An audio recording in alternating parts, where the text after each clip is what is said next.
Well,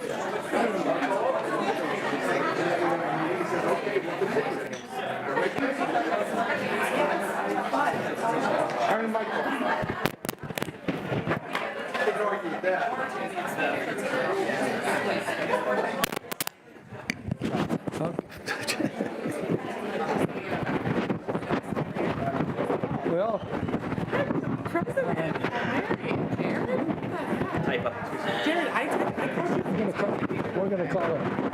What? Can you hear me? We're going to call the meeting to order, please. We all rise, please. For the Pledge of Allegiance. I pledge allegiance to the flag of the United States of America and to the republic for which it stands, one nation, under God, indivisible, with liberty and justice for all. Pause for a silent prayer and a moment of reflection, please.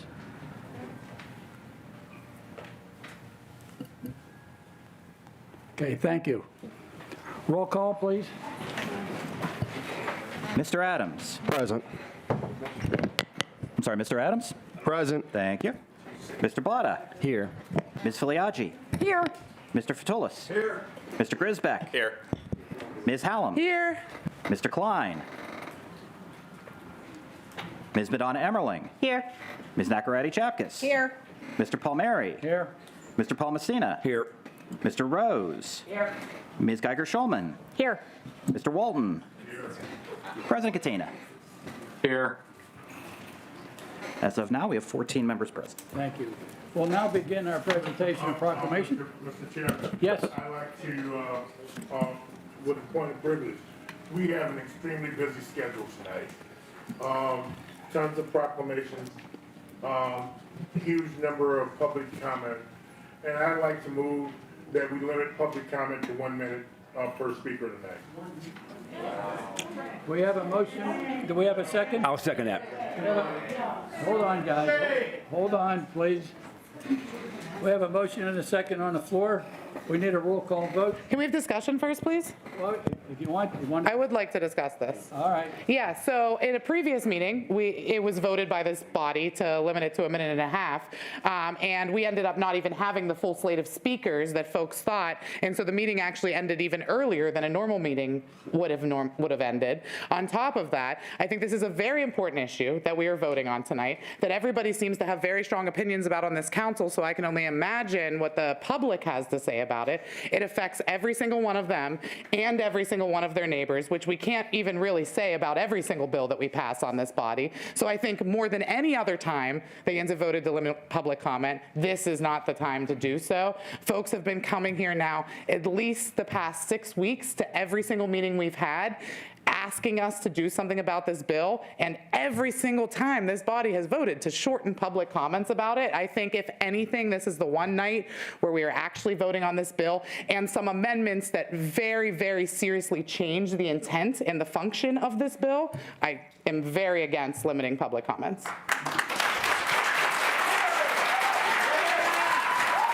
Mr. Chairman.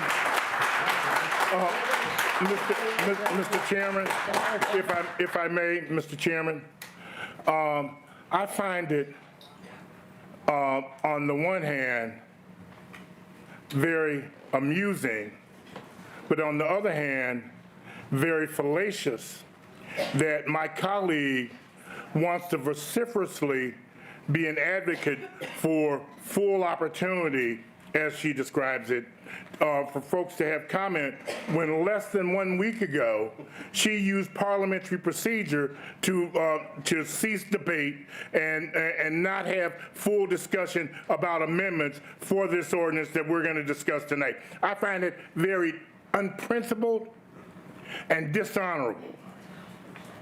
And if I said anything that's untrue, please advise me that I'm saying something that's untrue.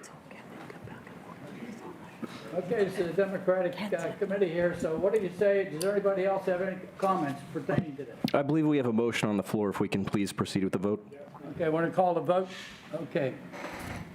Roll call, please. On the motion to limit comment to 1 minute, Mr. Adams? Yes. Mr. Blada? No. Ms. Filiaggi? Yes. Mr. Fatulis? No. Mr. Grisbeck? No. Ms. Hallam? No. Mr. Klein? Ms. Madonna Emmerling, No. Ms. Nacarati Chapkus, No. Mr. Palmieri, Yes? Mr. Paul Messina, Yes. Mr. Rose, No. Ms. Geiger-Schulman, No. Mr. Walton, Yes. President Katina. Yes. Ayes 6, noes 8, and the motion fails. Thank you.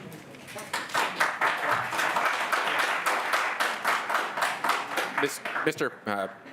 Acting President Palmieri, point of personal privilege. To the public, while I appreciate the clapping, we are in for a very long meeting tonight. And so if after every speaker and everything that we agree with, we clap, we will be here even longer than we are already going to be otherwise. So just a kind request, maybe some light snaps, but if we could prevent from clapping between each speaker. Once we get to the public comments, it'll also be very difficult to hear the names that are called. So thank you. Mr. Chairman, Yes? I'd also like to move that that we hear in our last Public Safety Committee meeting, our member inappropriately maneuvered and ended the discussion of proposed amendments. I'd like to ask that we discuss all of those amendments tonight, even those that, all the amendments that were properly submitted for consideration, even though they weren't considered for consideration at that public safety meeting. I'd like to discuss all of those amendments at tonight's meeting. We have any other comments? Yeah, yeah. Do you want to make, That is a motion. he's making a motion. Do you have a second? Second. All right, so we got a motion and a second. All right. Now, is anybody? I would recommend that we consult with the solicitor before proceeding. The solicitor was wrong in his action last time, and he'll be wrong again tonight. I was right the last time, Councilman, and everything was in order. I advised the Public Safety Committee that any amendment could be heard, and those that were put on the floor were voted. We have a series of amendments that are on the agenda that will be heard tonight, according to my notes as to what will be on the agenda. So. We're okay? You want to do a roll call? Yes, sir. Do a roll call on this. Go ahead. Because they're already on the agenda. They're already on the agenda. Correct.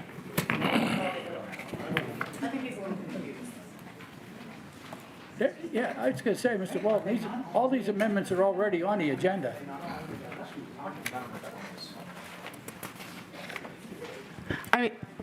Sorry, Vice President Palmieri, I would just say the two folks who have introduced amendments are Councilmember Adams and Councilmember Filiaggi. Maybe you guys can clarify if there's any of your amendments that you wanted to be discussed that are not already on the agenda. I don't believe there are. There aren't, right, okay. So I think Councilmember Walton's point is moot. Now, I don't see, and I know that just the synopsis of the ordinance is there, but how do we know? I don't know that they're on the agenda. The agenda that I have in front of me doesn't demonstrate that. And I'm asking the chairman of tonight's meeting. I don't see that on tonight's agenda. Am I correct, they were all presented to council this afternoon and circulated to council following. They were emailed to council. Would you repeat that, please? They were all emailed to council this afternoon. I did not receive that email. That's because we were all here. Would you prefer? Chairman Palmieri, if I may, point of personal privilege, I would suggest, is it possible then to have someone who is familiar with the email at least spell out what amendments, doesn't need to be a description, but what amendments have been passed out or have been given to council so that we can, there's no confusion. Okay, I'm going to have I support that, Councilmember Filiaggi. Thank you. We're going to do that. I'm going to have Jerry. Okay, Jerry, go ahead, please. For tonight's meeting, in accordance with the 48-hour notice rule of council, on Sunday, the 8th, 6 amendments were forwarded to all the council members. Items 3.1, Filiagi 2, Filiagi 3, Filiagi 4, Adams 4, and Adams 5. So everybody all right with that?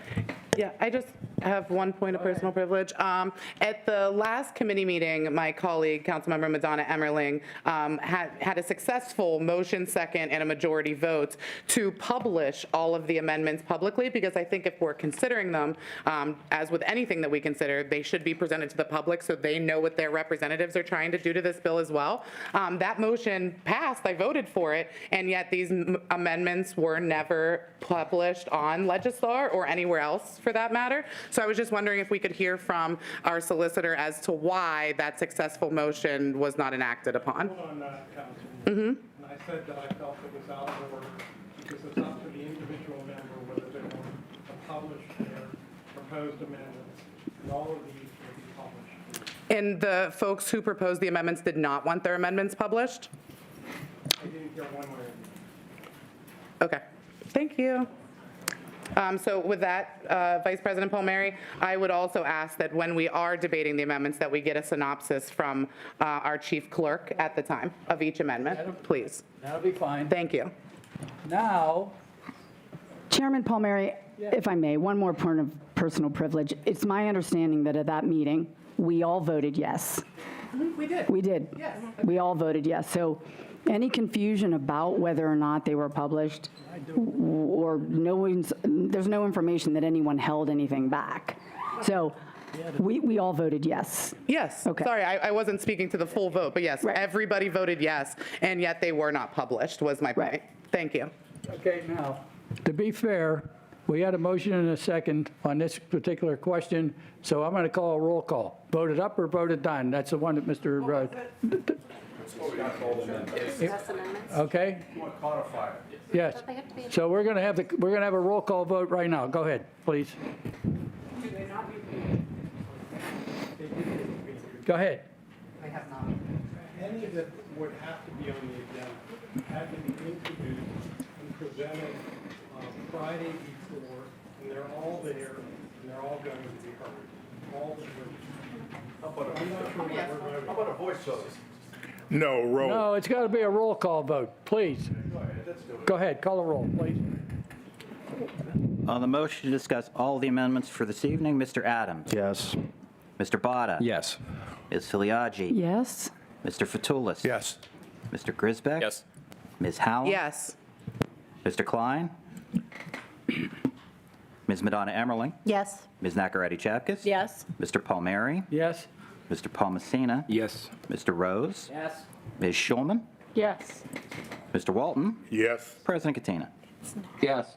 Ayes 14, no 0, the motion passes. Thank you. Okay, now we're going to finally get started for the third time here. All right, we're going to now begin presentations of our proclamations. We have Miss Smiling Irish Eyes and the Court Maidens. Come to the podium, please. We'll be presenting your proclamations together. The clerk will read all three titles now. Before doing that, I should note that Proclamation 13866-26 is being held for presentation at a future date. 13868-26 is a proclamation recognizing Kennedy Aaron Elizabeth Kuntz as the 2026 Miss Smiling Irish Eyes Court Maiden, sponsored by Councilmember Katina and all members of council. 13870-26 is a proclamation recognizing Sydney Ann Hoover as the 2026 Miss Smiling Irish Eyes Court Maiden, sponsored by Councilmember Katina and all their members of council. And 13872-26 is a proclamation recognizing Molly McKenna upon being named the 2026 Miss Smiling Irish Eyes Queen, sponsored by Councilmember Grisbeck and all members of council. Thank you.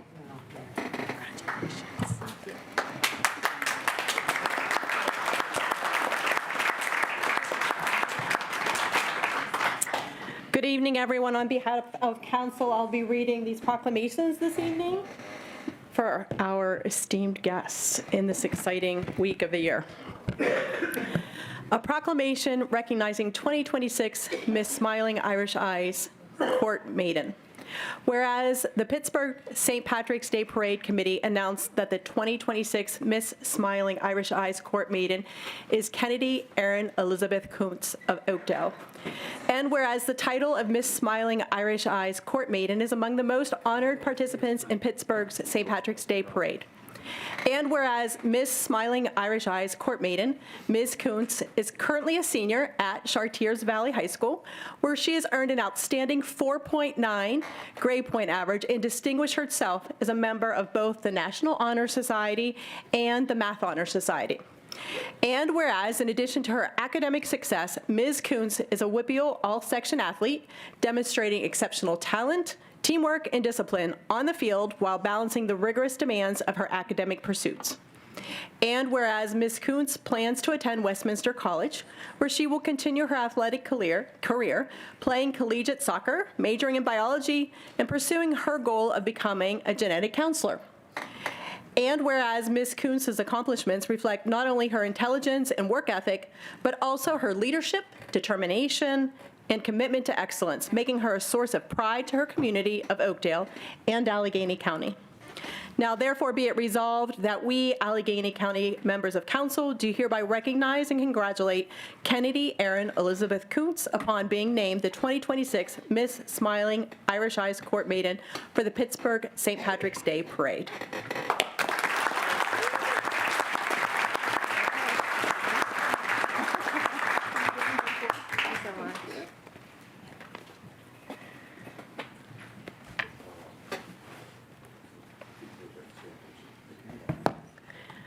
Okay, there are three.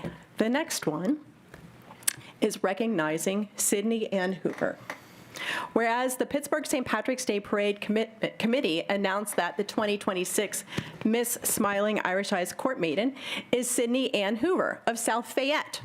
And whereas the title of Miss Smiling Irish Eyes Court Maiden is among the most honored participants in the St. Patrick's Day Parade.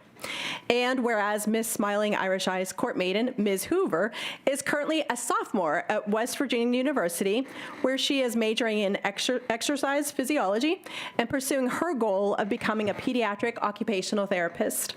And whereas Ms. Hoover has demonstrated a longstanding commitment to Irish culture as a dedicated Irish dancer with the Shovlin Academy, proudly representing her heritage through years of performance in cultural celebration. And whereas she has distinguished herself as a leader in service, currently serving as Director of Service for SITE, and previously served as president of Best Buddies during her high school years, where she doubled the membership and fostered meaningful inclusion and advocacy for students with intellectual disabilities. And whereas Ms. Hoover's accomplishments bring pride to her family, her community of South Fayette, and Allegheny County as she continues to serve as a role model for young women. Now, therefore, be it resolved that we, Allegheny County Council, do hereby recognize and congratulate Sydney Ann Hoover upon being named the 2026 Miss Smiling Irish Eyes Court Maiden for the Pittsburgh St. Patrick's Day Parade.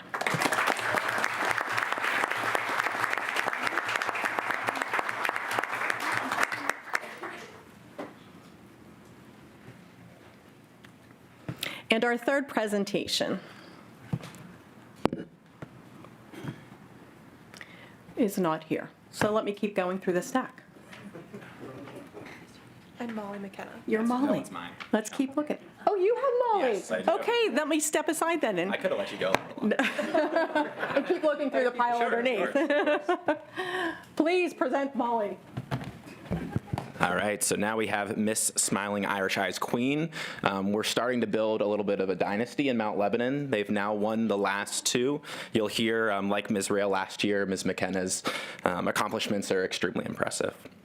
A proclamation recognizing 2026 Miss Smiling Irish Eyes Queen, whereas the St. Patrick's Day Parade Committee announced the 2026 Miss Smiling Irish Eyes Queen is Molly McKenna, who is the daughter of Aaron and Greg McKenna of Mount Lebanon, and whereas the title of Miss Smiling Irish Eyes Queen is among the most honored participants in the Pittsburgh St. Patrick's Day Parade, recognizing young women who exemplify academic excellence, leadership, character, and pride in Irish heritage. And whereas a graduate of Mount Lebanon High School with highest honors and an exceptional 4.9 grade point average, it didn't go that high whenever I was a student, I'm just going to point that out. Ms. McKenna distinguished herself through academic discipline, and whereas Ms. McKenna's accomplishments extend beyond the classroom, as she has demonstrated dedication to her Irish heritage, beginning Irish dance at the age of 3 and rising to compete at the highest level.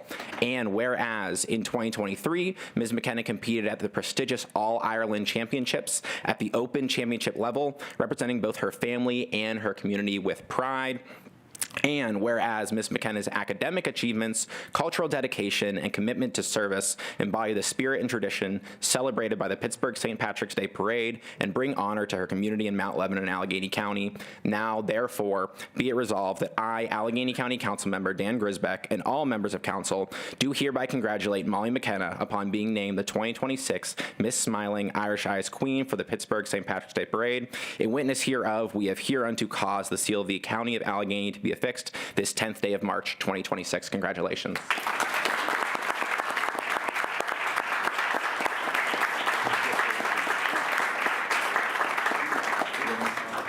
Do you want to say anything? If you'd like to say anything, you're more than welcome to. You don't have to, but if you'd like to. Understand that. Sure, we'll do. Oh, here? Okay.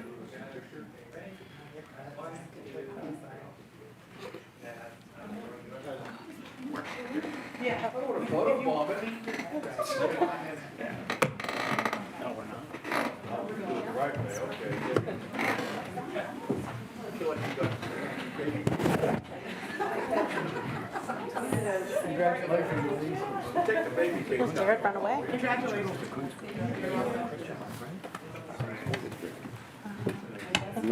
That's fine. All right, ready? All right, 1, 2, 3. One more. Got it. Congratulations. Congratulations.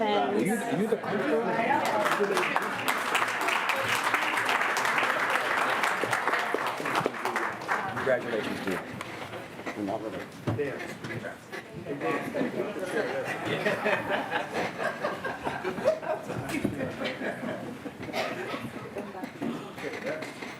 They're out of order, but yeah. That's one of the labels, but yeah. Going back to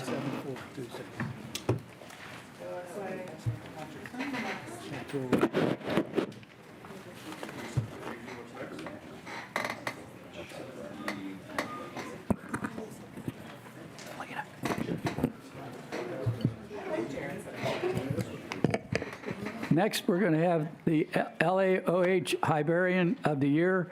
Ms. Bond, will you come to the podium, please? That's 13874-26, a proclamation recognizing Peg Sheridan Bond as the 2026 Allegheny County LAOH Hibernian of the Year, sponsored by Councilmember Walton and all members of council.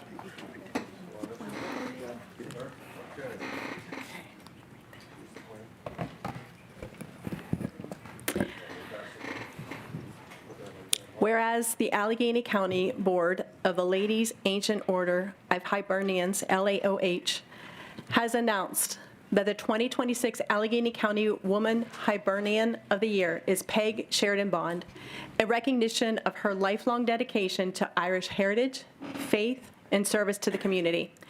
And whereas Ms. Bond was raised in Pittsburgh's East End, Lincoln Avenue District, she attended Corpus Christi Grade School and Mount Vernon High School, where she was educated by the Franciscan Sisters and developed a strong foundation of faith, community values, and Irish pride. And whereas Ms. Bond, the daughter of Mary Carr of Fan, County Donegal, and John Sheridan of Rathmullen, County Donegal, who both immigrated from Ireland and met in Pittsburgh, instilling in their family a deep connection to Irish culture and heritage. She is one of 6 children, 4 sisters and 1 brother, who proudly continues the traditions and values passed down through her family. And whereas she has remained actively involved in numerous Irish and community organizations throughout her life, including the Pittsburgh Caney Club and All Ireland Athletic Club, and the Ladies Ancient Order of Hibernians, Division 21, in St. Anne's in Castle Shannon, where Ms. Bond has faithfully served as Officer of Missions and Charity for more than 20 years. She is also a member of St. Paul of the Cross for 55 years and a Eucharistic minister and part-time church office worker. And whereas Ms. Bond maintains a deep and enduring connection to her Irish roots in County Donegal, regularly staying in touch with friends and relatives in Fanet, and I apologize if I'm mispronouncing words, through calls and correspondence, including sending Christmas and St. Patrick's Day greetings, and remains a devoted member of the Pioneer Total Abstinence Association of the Sacred Heart by maintaining contact with the organization's home office in Dublin, Ireland. And whereas Ms. Bond has also helped preserve and celebrate Irish culture within the Pittsburgh community by organizing and hosting an annual Mass each June at Sacred Heart Parish, now St. Jude Parish in Shadyside, honoring the living and deceased members of Pittsburgh Chapter 32, and by sharing cherished Irish traditions, such as preparing homemade Irish scones and tea for cultural gatherings and dances. And whereas through her dedication to faith, heritage, family, and community service, Ms. Bond embodies the values of the Ladies' Ancient Order of Hibernians and has made a lasting impact on Pittsburgh's Irish community. Now therefore be it resolved that we, Allegheny County members of council, do hereby congratulate Peg Sheridan Bond upon being named the 2026 Allegheny County LAOH Hibernian of the Year, and we commend her for her many years of service, leadership, and commitment to preserving and celebrating Irish culture and traditions within Allegheny County.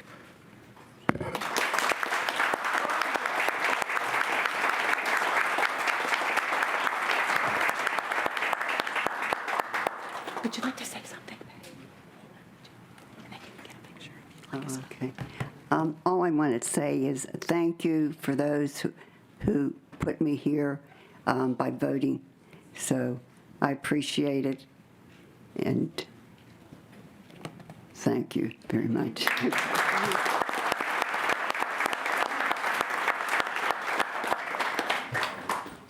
Did we want to get a picture?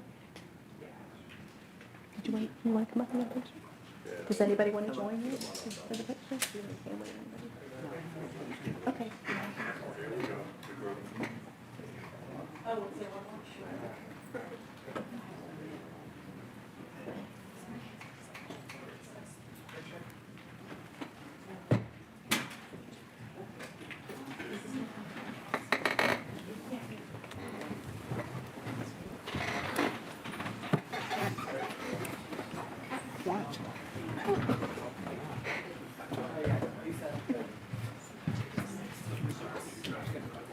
Sure.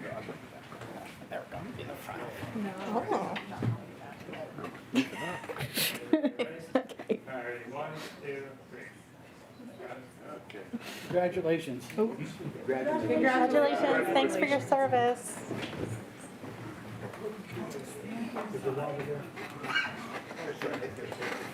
Encroachment. You know. Of course. But I'm trying.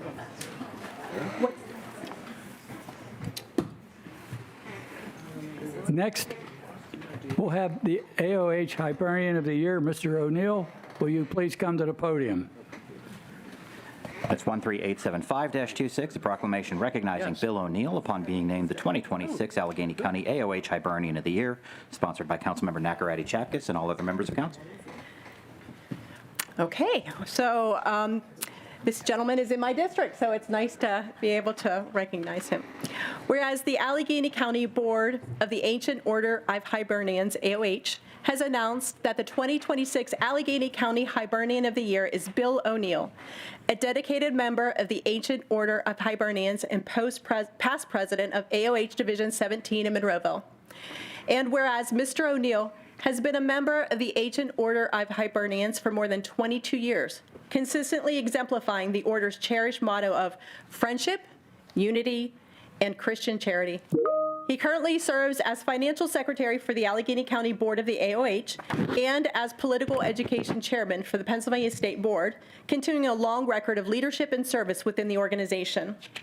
And whereas a lifelong man of faith and community commitment, Mr. O'Neill resides in Penn Township and attends St. Barbara Parish in Harrison City. Raised in Wilmerding, he is the son of Wilbert and Jeannie O'Neill and brother to Bert O'Neill.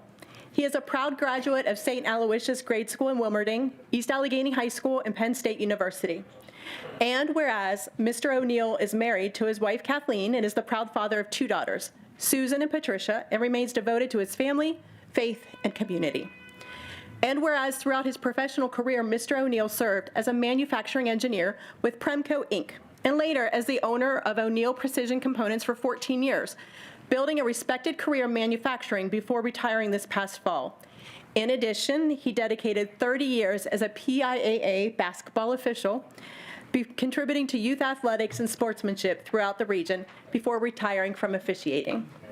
And whereas Mr. O'Neill is especially admired for his quiet acts of compassion and generosity, when fellow Hibernian Bob Boland of Florida was hospitalized in Pittsburgh after suffering a broken hip while visiting the city for the Pitt Notre Dame football game, Mr. O'Neill and his wife immediately stepped forward to help.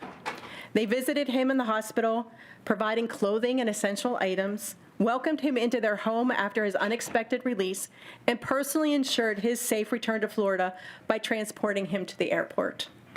And whereas this selfless act of kindness, undertaken without expectation of recognition, reflects the true spirit of the ancient order of Hibernians and demonstrates the principles of friendship, unity, and Christian charity that guide the organization. As noted in his nomination by Jim Green, his dedication to our principles is a testament to what our order stands for. Now therefore be it resolved that myself, Allegheny County Council Member Michelle Nakaradi-Chapkus, and all members of council do hereby congratulate Bill O'Neill upon being named the 2026 Allegheny County AOH Hibernian of the Year, and we commend him for his leadership, compassion, and unwavering dedication to the ancient order of Hibernians in the broader community of Allegheny County.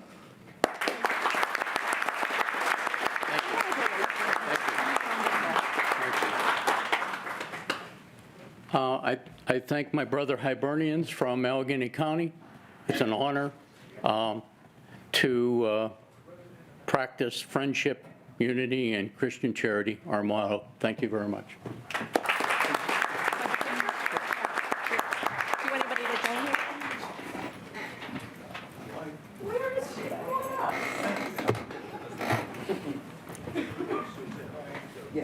Congratulations.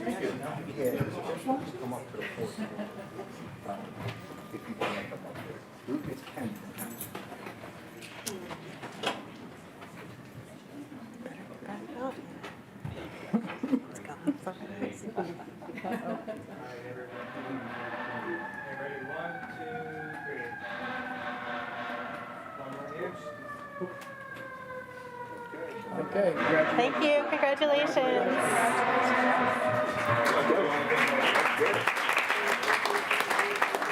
Let's get it. yes, we got the Grand Marshal, and we also have the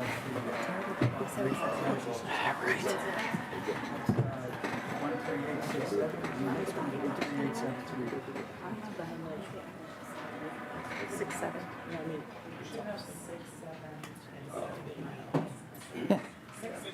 We okay? You can do it that way. Okay. You get to do that? Irish Society, 6-7 at the top. Patrick Burns, the next one. 13873. That's the Grand Marshals next. That's the Grand Marshal proclamation, Mr. Byrne. Okay. We'll now do the Grand Marshal's proclamation. Mr. Byrne, will you please come to the podium? Before proceeding, please let the record reflect that Mr. Klein is now present. 13873-26 is a proclamation recognizing Patrick J. Byrne as the 2026 Pittsburgh St. Patrick's Day Parade Grand Marshal, sponsored by Councilmember Botta and all other members of council. Thank you. So I have the honor of having this young man in my district, and he's a fantastic community servant. So just wanted to preempt with that. A proclamation recognizing the 2026 Parade Grand Marshal.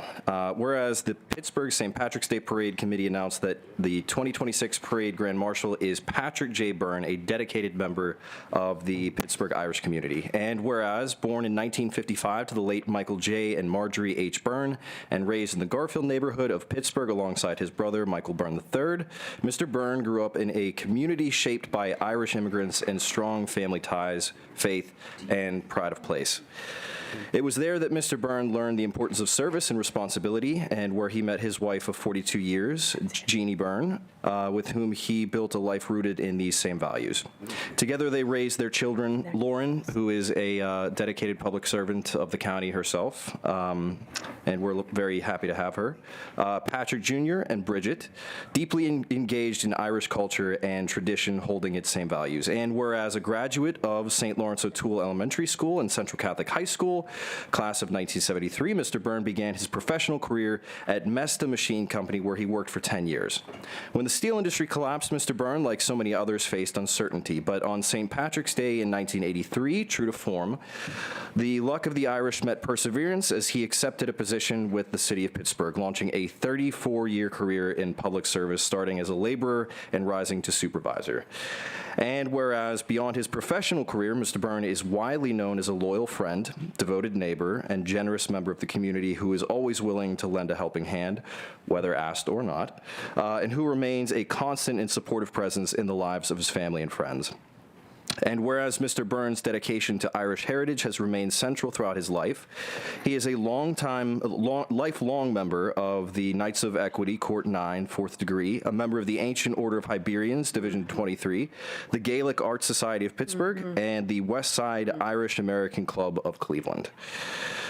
His family traces its roots to countries Waterford and Wicklow, and he has long honored that connection by crafting traditional Irish walking sticks, or shillelaghs, generously. Shillelaghs? I'm Italian, I'm sorry, I don't know what's going on. Shillelaghs. I'm going to log that one away.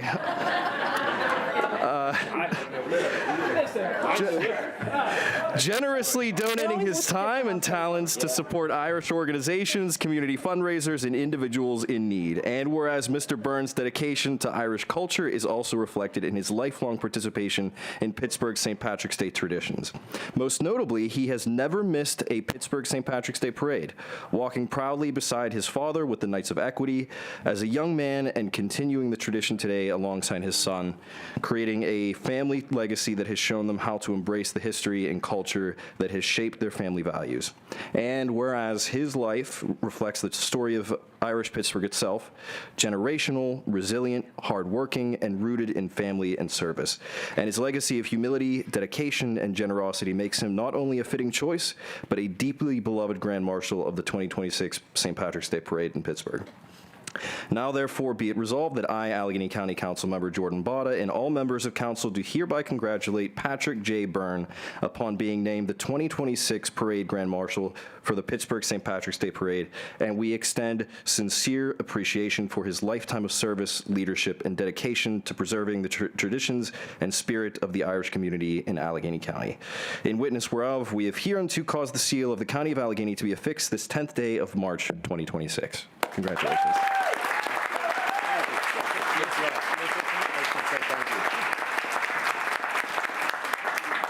Thank you. I just want to thank Allegheny County Council and everybody that's here tonight. He said it all. And thank you, Jordan. That's it. I'm done. Get out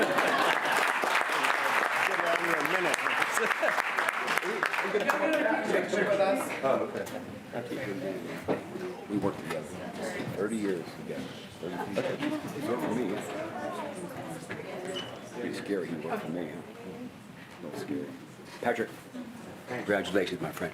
Much deserved. Congratulations. Thank you. Thank you. Ready? 1, 2, 3. Gotcha. Congratulations. Good job, Jordan. Good job, Jordan.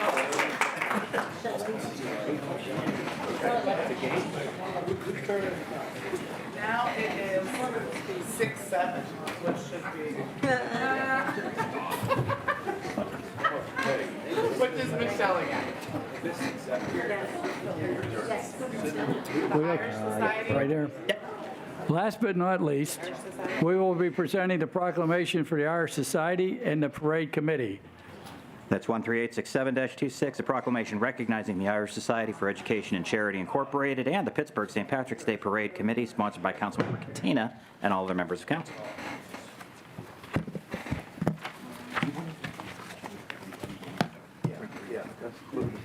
long agenda. It's about time we got Jackie up here. Quietest you've seen me in a long time. Okay, this is a proclamation recognizing the Irish Society for Education and Charity, Inc., and the Pittsburgh St. Patrick's Day Parade Committee. Whereas the Irish Society for Education and Charity, Inc. was established to support and preserve Irish heritage and culture within the Pittsburgh region, and since 1992 has provided sponsorship, leadership, and guidance to the Pittsburgh St. Patrick's Day Parade Committee in organizing one of the most celebrated Irish cultural events in the nation. And whereas, in addition to its leadership of the annual St. Patrick's Day Parade, the Irish Society for Education and Charity has demonstrated a long-standing commitment to the community through the awarding of scholarships to local students of Irish heritage and through charitable donations that support numerous organizations and causes throughout the Pittsburgh region. And whereas through these efforts, the Irish Society for Education and Charity continues to strengthen Pittsburgh's Irish American community while preserving traditions that celebrate Irish history, culture, and heritage for future generations. And whereas, working in partnership with the Irish Society, the Pittsburgh St. Patrick's Day Committee coordinates and manages Pittsburgh's annual St. Patrick's Day Parade, one of the largest and oldest St. Patrick's Day parades in the United States, bringing together marching bands, cultural organizations, community groups, public safety agencies, elected officials, and thousands of participants each year. And whereas the parade is a cherished Pittsburgh tradition that draws more than 300,000 attendees annually, celebrating the city's deep Irish roots while fostering a spirit of unity, community pride, and cultural appreciation across Allegheny County and beyond.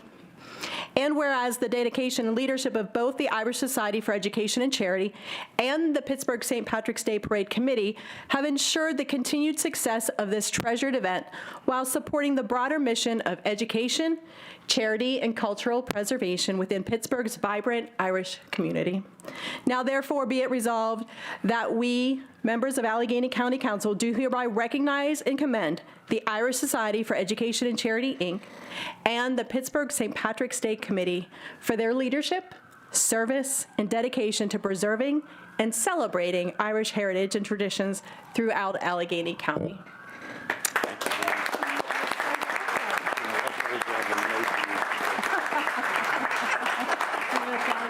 I know, I tell you. I will try to be brief here. There's a couple notes that I want to say. I think it's very nice that we're here. The parade started in 1869 from Lawrenceville, which I think it's apropos that we got Pat Byrne here today, Grand Marshal, and 2026, he'll be leading us this year down the streets. The parade is something that is not just Irish. I want you to know that. There will be over 20,000 participants, over 300,000 people in the streets. The people that run the parade get paid zip, nothing. I think that's very important because we are a community. I know there's issues going on tonight. You're going to be talking about it. I'm not going to get political, but we are a community. And the parade exemplifies that community because everybody, all inclusive. It's very important.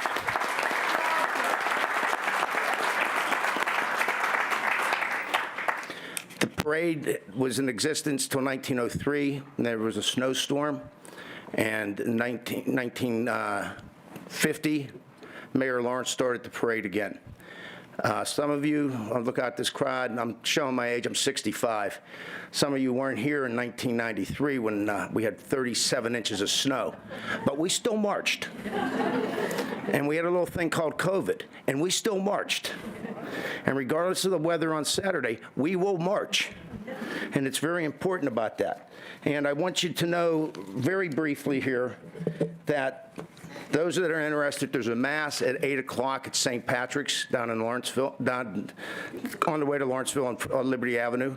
At 8 o'clock, there is a 5K race and 1 mile walk, if you want to do that. The parade starts at 10 o'clock. and there's a petting zoo down on Stanwyck Street at the end of the parade, where there'll be food, live music, and of course, a petting zoo, which goes from 12 o'clock to 3 o'clock. Everybody is welcome. I hope you're going to be there. And God bless Ireland, and God bless all of you. And last but not least, if you want to watch it and you can't be there live, go to our website, YouTube. It's going to be streamed. And if you see drones in the air, don't be afraid. All they're doing is they're watching the parade, and they're videotaping it. And we've done this our second year. It's amazing. So thank you all, and God bless.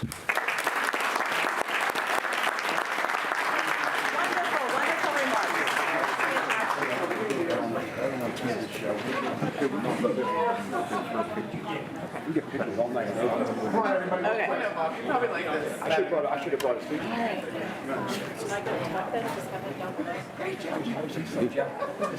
You gave away most of the parks you might as well go. The whole gang. I heard that, that's what I said. That's a good year, huh? It's gonna be 31. No. It's coming up to like 50. I like that line. Yeah, marching around with candles on your heads. Very, Yeah.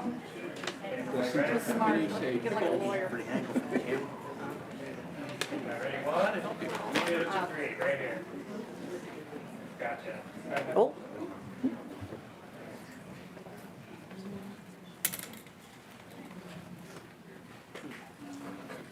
All right, we're done. Congratulations. We'll see you Saturday.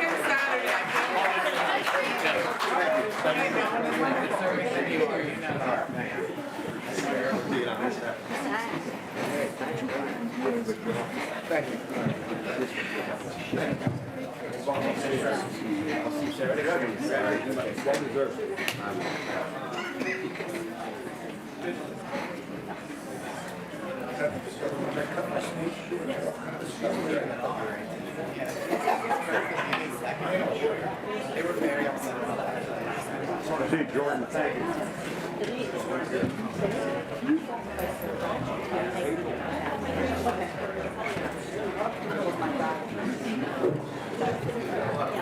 The remaining proclamations are going to be read into the record. 13876-26 is a proclamation recognizing the Political Science Student Association at the University of Pittsburgh, sponsored by Councilmember Rose. 13877-26 is a proclamation recognizing the 70th anniversary of the Lawrence Welk Show, sponsored by Councilmember Adams. And 13878-26, certificates of recognition presented to the 2026 Mount Lebanon Residence Academy recipients, sponsored by Councilmember Grisbeck. Thank you. Before we get started with the comments on the record on the agenda this evening, I just want to have a statement here I want to read, if you don't mind, just for a minute. Good evening and welcome to everyone, and we want to thank all of you for taking time to be with us tonight. As you can see, we have a lot of speakers registered for public comment. We certainly value all your opinions, but at the same time, please remain aware that we also need to conduct this meeting in an orderly fashion, and we also want to be fair to everyone. To that end, please allow all instructions that you may be given by counsel, its staff, or any sheriff's deputy. Please remain quiet while any member of the public or council is speaking. Heckling, applauding, or other disruptive behavior during comments will be cause for removal from the Gold Room. I hate like to say that, but sometimes the things get out of hand, so please, let's just be civilized about this thing as we can, please. Please refrain from making any loud noises between public commenters. We want you all to hear when your turn is called, because our rules of council establish that your turn is forfeited if you miss it. Please adhere to all time limits strictly. When your time expires, conclude your remarks. Lastly, you do not need to use all of your time. If you can be brief, I'm sure everyone here will appreciate that, and it will let us all get to the final vote that much more quickly. So with that, we'll begin. Thank you. Mr. Vice President, we also have the public comment speak microphone in the middle of the room, so please line up in the middle of the room and then exit on whatever side you're sitting, please. Tanisha Long, Mohammed Nasir, William Griffo, Joe Griffo, Zinzi Tembo, Zachary Fedek, Daniel Delaney, Luke Griffo.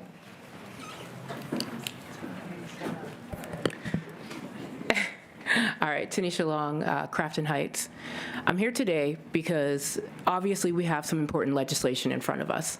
Legislation meant to protect our community members and protect us as community.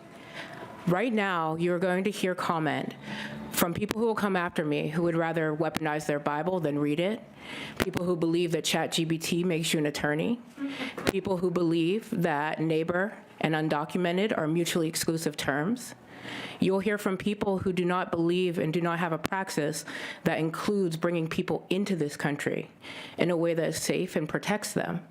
They believe that anyone who does not look like us is not us, and that they should not be included in public conversation and in protections and litigation. And I actually think it's important to hear from those people, because you need to know who you're dealing with, and you need to know why sunsetting legislation like this is so dangerous, because those people do not go away. They stay around and they wait for that legislation to quietly expire, and then they realize that the people who were out to fight for it when it was popular or when Trump was here may not be the same people who come out later. Sunsetting legislation is dangerous. It's dangerous and it's irresponsible. Could you imagine if the Civil Rights Act was sunsetted? Could you imagine the protections that would quietly expire? You don't have to imagine it, because that's what's in front of council right now. I also don't support any sort of amendment that excludes the sheriffs or the pro offices or the people who are the ones who are most likely to cause harm from this bill. That actually is nonsensical. And I understand that some people may do it with good intent, and I don't believe that everyone does it with good intent, but it's irresponsible and it's illogical. Right now, you're hearing from me and 60, 70 other people who are able to come to council, who are able to voice their opinion, who feel safe doing so, who do so at no personal risk. But the people who are really in danger and the people who are really at stake cannot be here. So they depend on you, their council members, to protect them. They depend on their community members to protect them. And that's what we're here for. And I definitely did not want to be the first speaker. And I probably will not be the loudest speaker. But I will be a speaker to add my name to the list of people who are here to stand up for our undocumented community members. You do not have to be a resident to be a member of this community. And I've gotten so much joy from getting to know the people in my community who may or may not be documented. And I think it's important that we hold accountable council members who seek to limit public comment and limit the public's ability to participate in these proceedings, because it's disrespectful, it's shameful, it's dishonorable, and it runs counter to anything this council is meant to stand for. So thank you.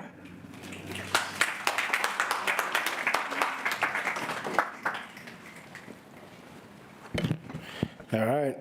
Muhammad Ali Nasir, a.k.a. Manny. You all know why we're here. This is the third time that nearly 100 of us have come to voice our opposition to the county's cooperation with ICE. Now, daily, organizations like Frontline Dignity, like Casa San Jose, they display publicly ICE's brutal treatment of undocumented people. We see it, and you all have seen it too. Their blatant regard for human life, people who just want a decent place to live. And I've personally seen it. I've seen the sheriffs cooperating with ICE. I've seen them turning people over in the courthouse. I've seen them waiting for people who are coming to court, doing what they're supposed to do, and picking them up.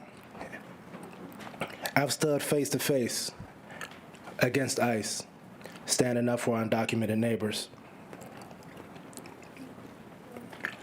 Make no mistake, this is a historical moment that we're living in.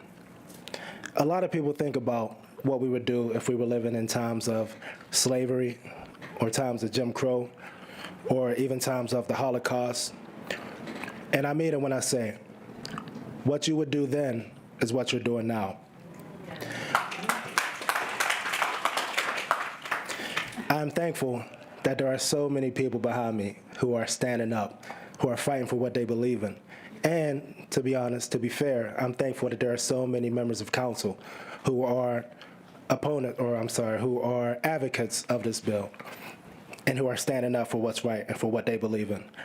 I would be remiss if I didn't say, as a black man, and as a card-carrying union member, I'm extremely disappointed to see the only black member of this council consistently refusing to stand up for our neighbors of color and the numerous unions who have written letters in support of this bill.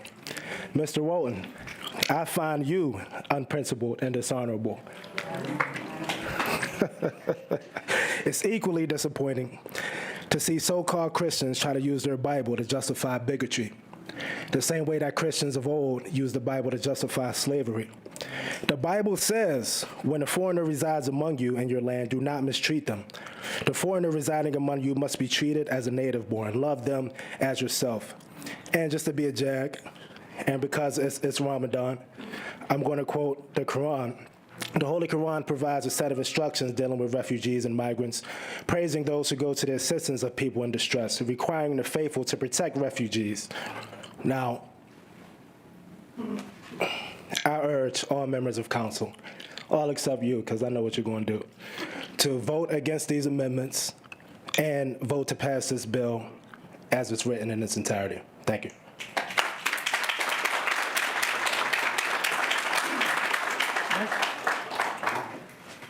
Hi, William Griffo, here once again to express opposition to this ordinance.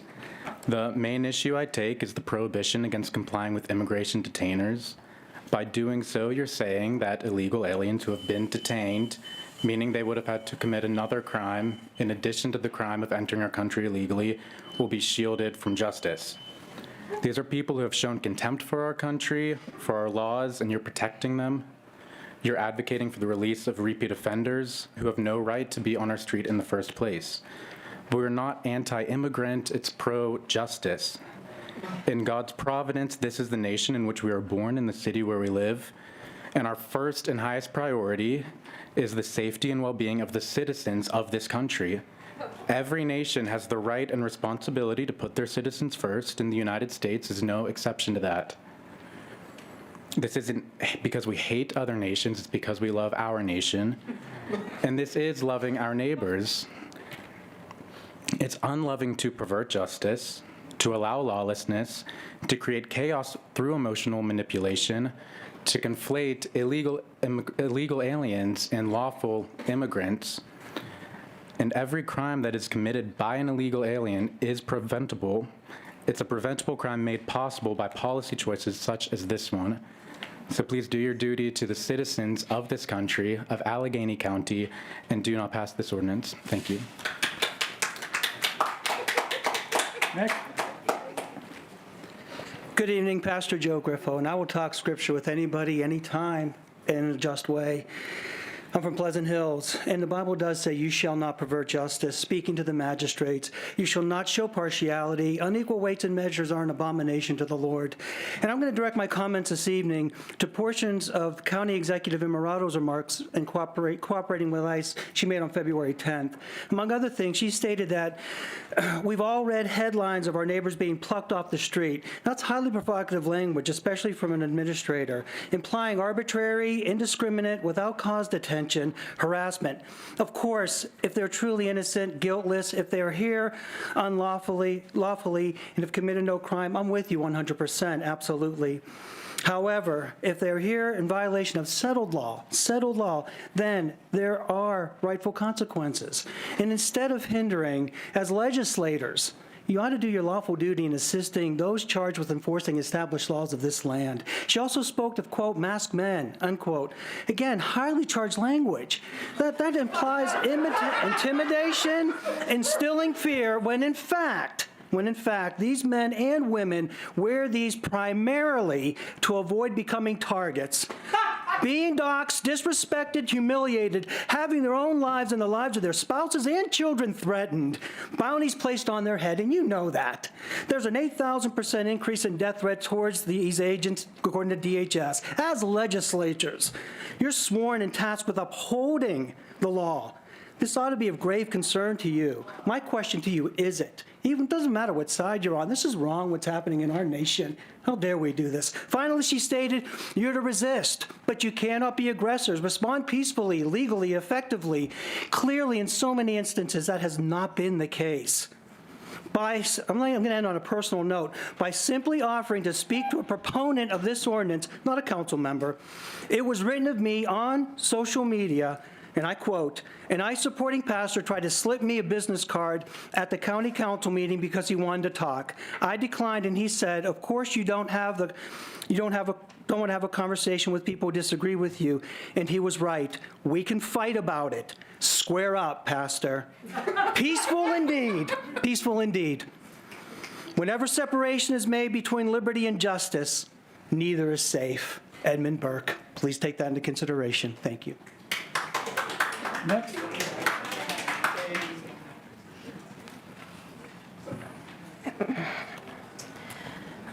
Hi, my name is Glass Tembo. I'm from East Carnegie, and I'm 16 years old. I'm here to ask that if you support Bill 13809-26, please say so publicly. It's okay if you're scared. I know I am. A lot of people are. We need to feel safe. We need to feel like our council is keeping us safe. We need, sorry. You can do that by publicly supporting Bill 13809-26. So children like me, children of immigrants and activists won't have nightmares of their parents getting shot or taken by ICE. The next generation is watching, and we will no longer sit there carrying the weight of cruelty passed down by bigots, billionaires, and bystanders who refuse to stand up for others. The next generation is tired of sitting. You have the power to protect and comfort more people. It's time to use it, please. Thank you.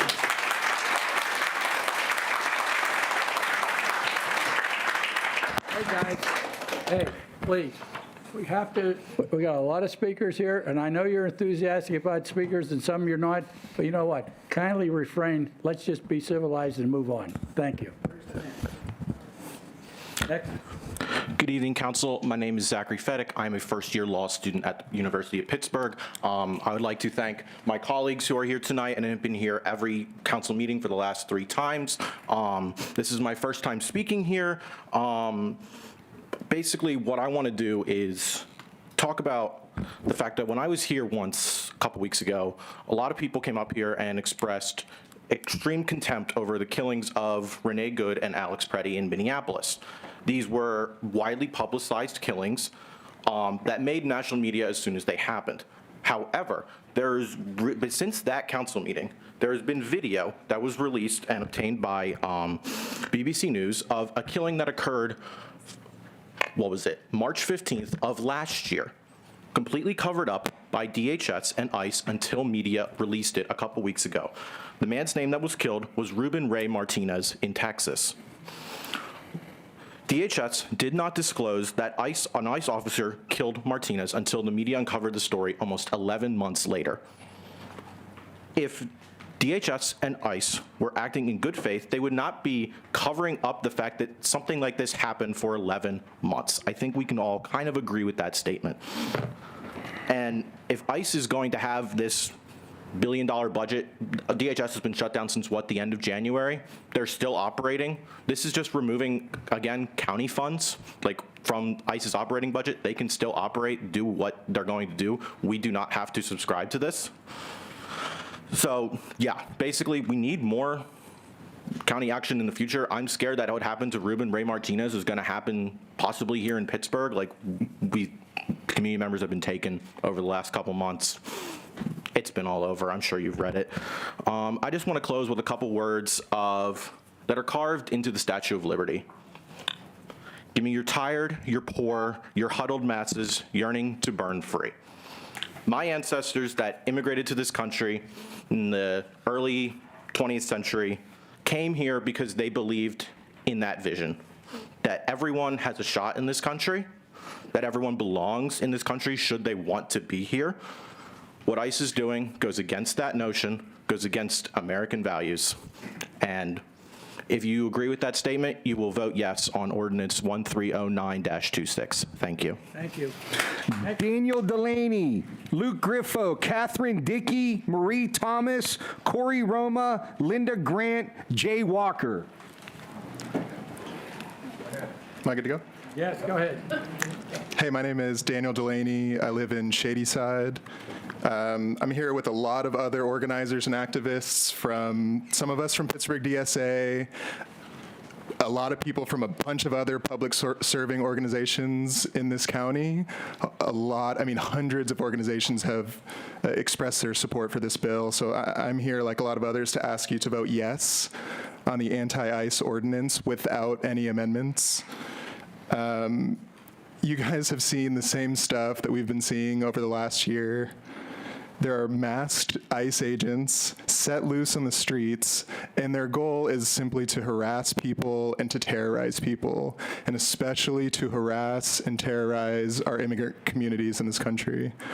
ICE has absolutely no place in our county. It has absolutely no place in this country. I'm asking you guys to just make a simple decision, be on the right side of history, vote yes for this ordinance. Thanks. Thank you. Next. Hello, my name is Corey Roma. I'm a resident of Crafton and the political director of the Young Democrats of Allegheny County, and I am speaking on our organization's behalf to express our support for the passage of ordinance number 13809-26 without any diluting amendments.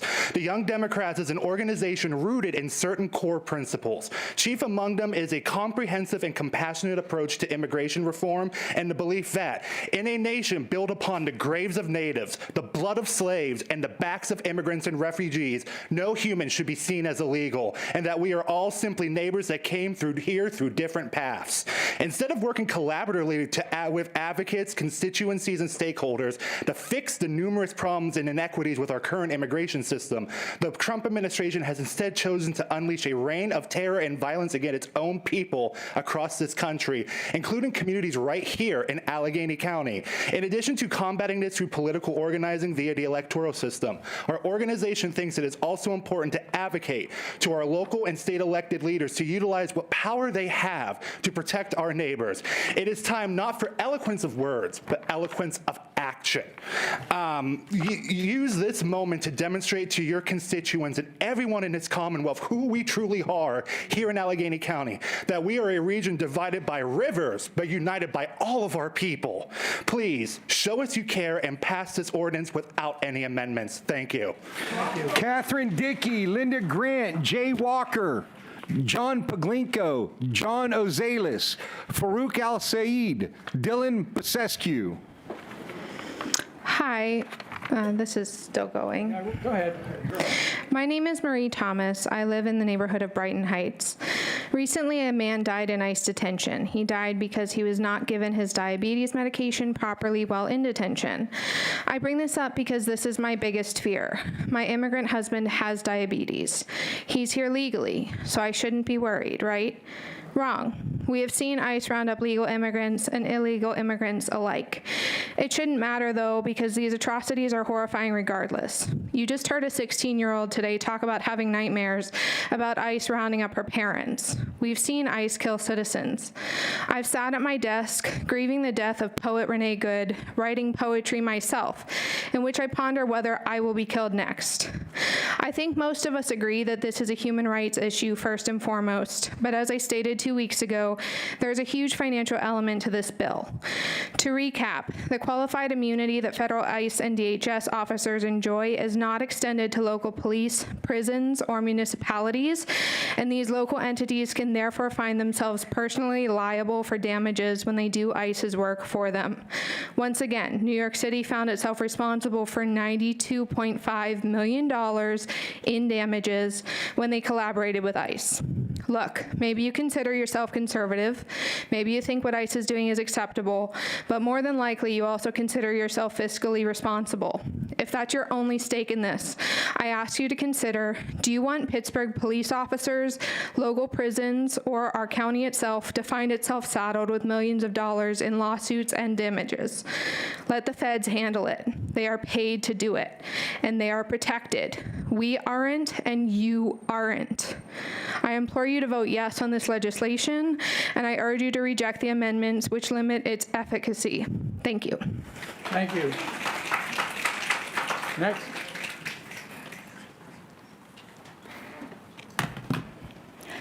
Hey, I'm back. Catherine Dickey, Monroeville. Yay. Okay, so you know me. You guys know actually like way more about me than is probably fair at this point. But I'm not coming to you today as like a really pissed off social worker in Wilkinsburg who has some big feelings about her councilman. And I'm not coming to you necessarily either as a super disabled person who's like kind of living in fear of the healthcare system in Pittsburgh.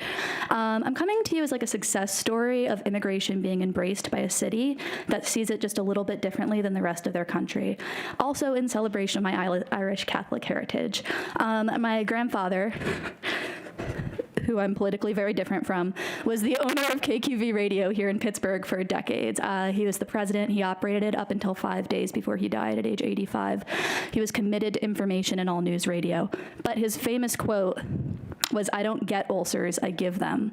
I'm proud to stand here with my colleagues, classmates, and comrades and say that now I can do both. Thank you for honoring my family immigration story tonight with all of this time and beauty and smiles and celebration. Let's keep it up.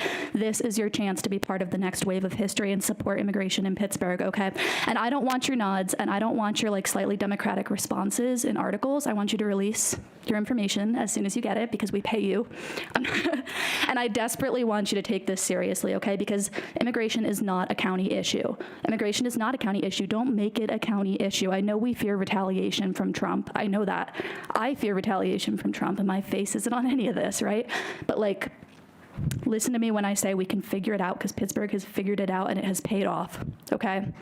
We will always figure it out. Retaliation from Trump is nothing against everybody remembering your face as the last barrier before all hell broke loose. I said it in my first speech, and I'll say it one more time as soon as I can navigate my work computer. When there are terrorists in the tunnels, absolutely nothing is water under the bridge, okay? And we will get to the other side of this. Pittsburgh always gets to the other side of this. We're crazy scrappy.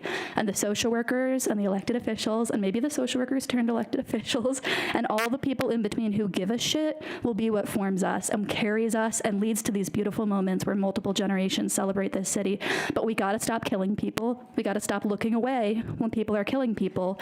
And we have to stop pretending that there is any difference between the Irish Americans in our city and the people currently most at risk because of this document, okay? Stand with me. We'll figure out the details. We'll remember. Thank you. Thank you. Next.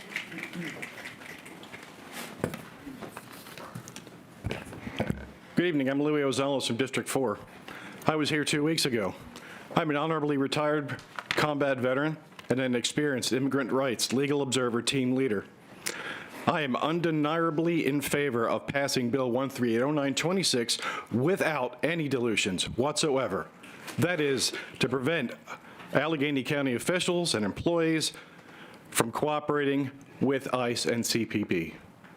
I also represent 749 Allegheny County veterans who could not be here tonight, but they want their voice to be heard. They want this bill passed. I've seen what ICE does here and what they don't do. They violate the Fourth and the Fifth Amendments of our Constitution, who every veteran, including me, put our lives on the line to uphold and defend. ICE has no regard for safety or dignity.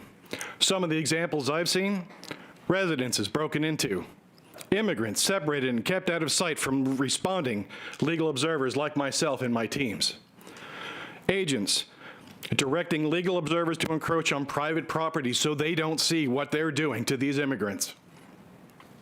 These folks who are then detained are put into arms and leg shackles with their shirts pulled over their head, Russian style. Vehicles are pulled over and occupants simply pulled out with the vehicles left beside on the road. Agents waiting outside businesses and courtrooms to detain immigrants.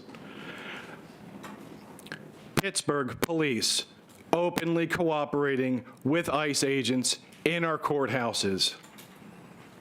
All of these deny fair treatment. Most of these occurrences happened without a judicial warrant. This is what a police state looks like. This is exactly what Allegheny County does not need to be. Would you want any Allegheny County law enforcement or employees to act like this? This council has the power to make our county a beacon of light and hope in these dark times. Don't wonder what side of history we'll be on. Our county was founded and built by immigrants, and mine, their, and your rights, your safety and well-being are at grave risk of being compromised. Set the example, pass this bill undiluted, and hold fast. Thank you for your time and consideration. Next. John Paglinko, Dylan Basescu, Farouk, Aaron Pratt, Harvey Holtz, Elizabeth Foringer. Hi, my name is Jayton Walker. I live in Squirrel Hill in Councilperson Klein's district. I'm a first-generation immigrant and a member of the Pittsburgh chapter of Democratic Socialists of America. I'm speaking in favor of a yes vote for Ordinance 13809-26. This no-brainer legislation codifies existing practices. I also want to speak against any new amendments to the legislation. I'm particularly speaking against an amendment to sunset the legislation after a few years. That amendment is designed around the mythical idea that ICE is a good agency that's been taken off track in the past year. This is a complete misunderstanding. ICE is a symptom, not a cause of our broken immigration system. It's not just a problem when a Republican is in the White House. Bipartisan support for ICE has continued since the agency's founding in 2003.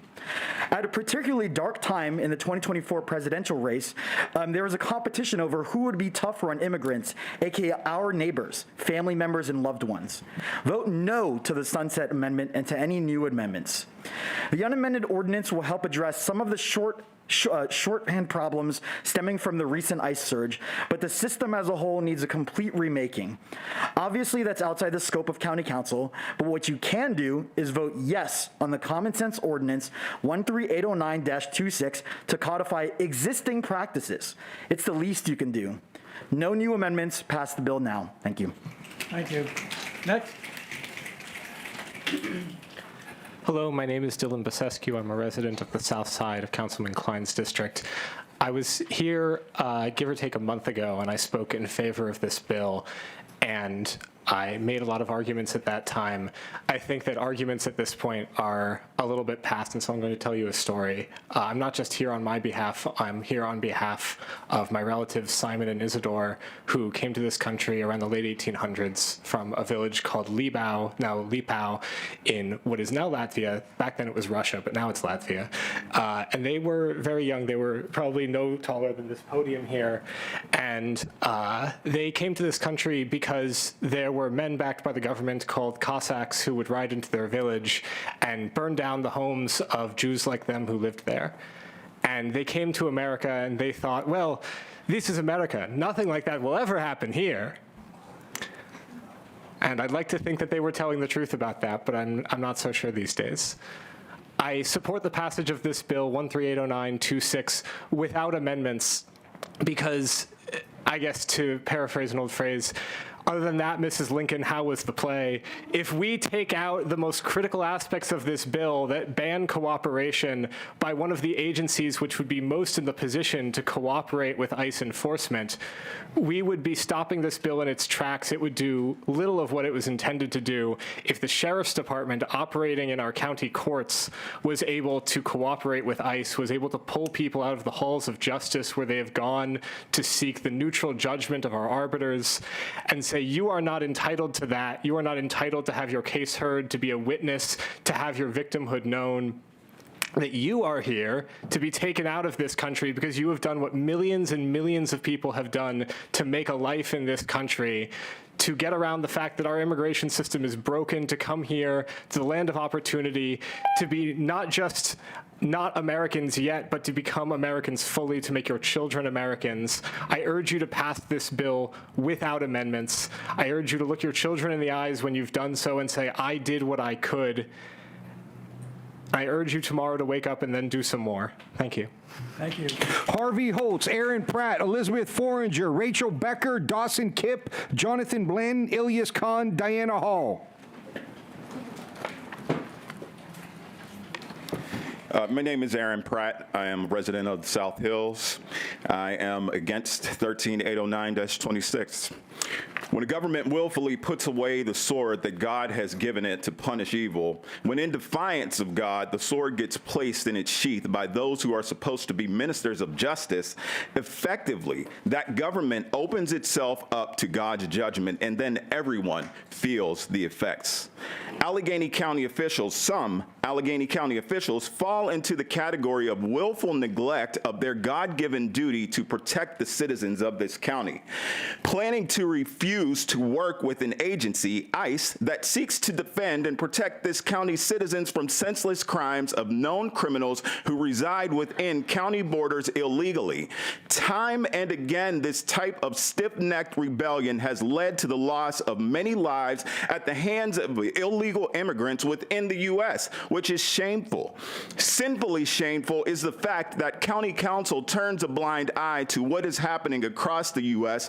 in the many unfortunate cases where illegal immigrants have taken the lives of U.S. citizens and committed acts of violence against others. Preventable if state and local governments had honored their God-given duty to protect and defend those within their borders.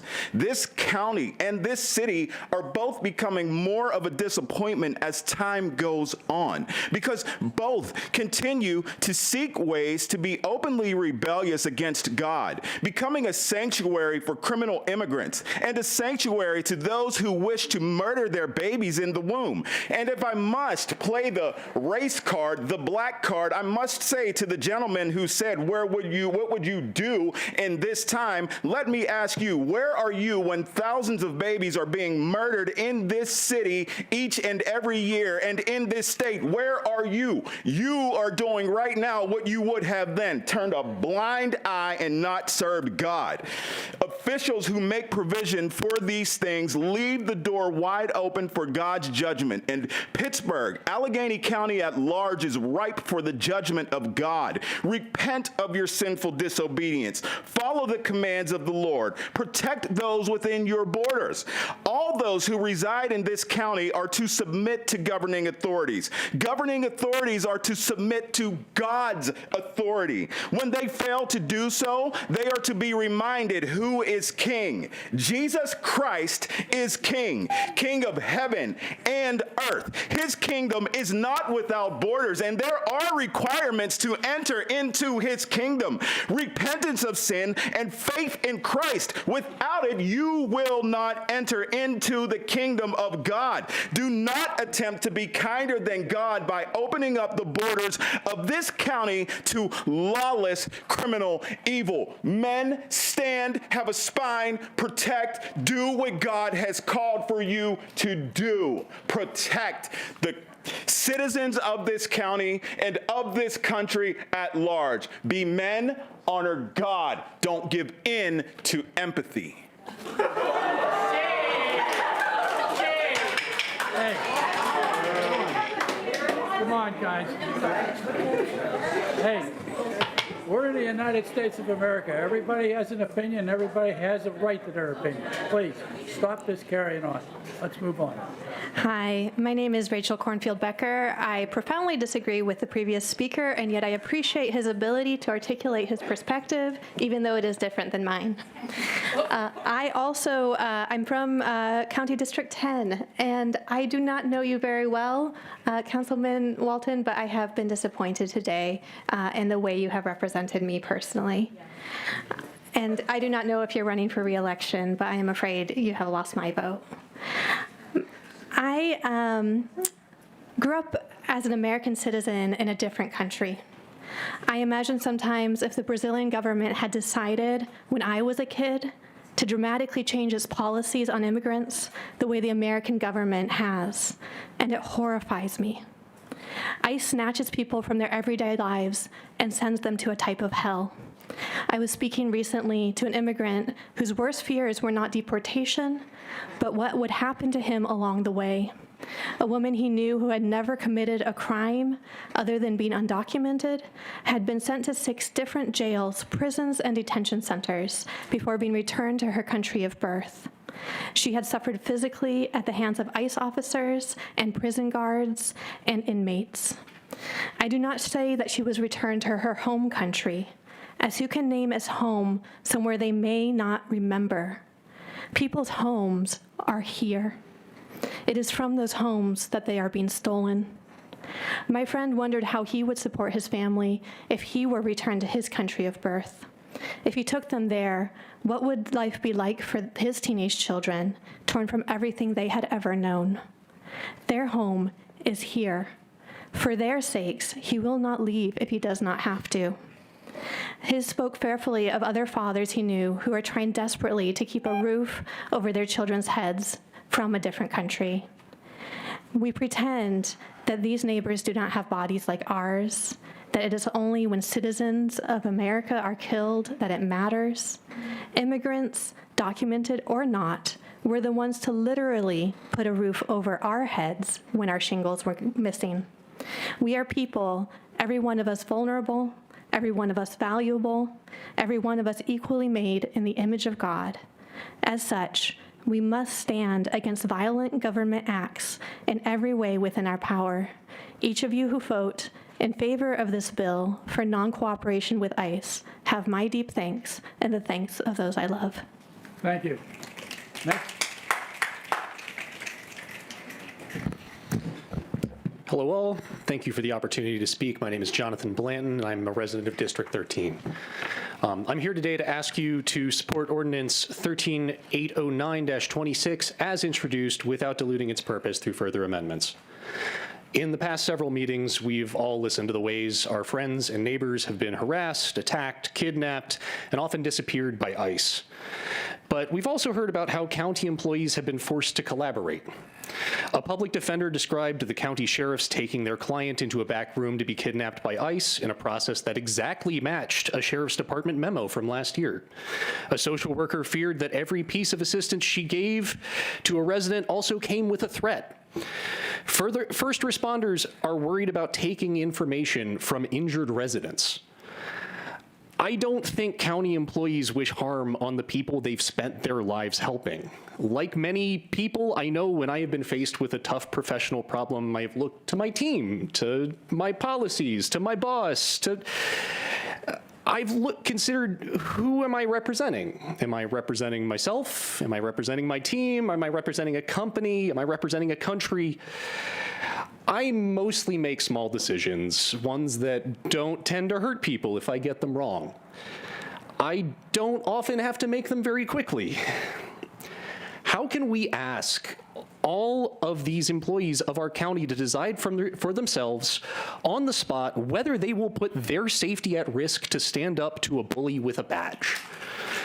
How can we ask them to decide every day exactly how they should represent their department or the county or even just themselves when a man with a gun demands that they compromise their integrity? How can we ask them to do that without our help? Council members, you are our elected representatives, and we, the public, have overwhelmingly shown how we want our county employees to represent us.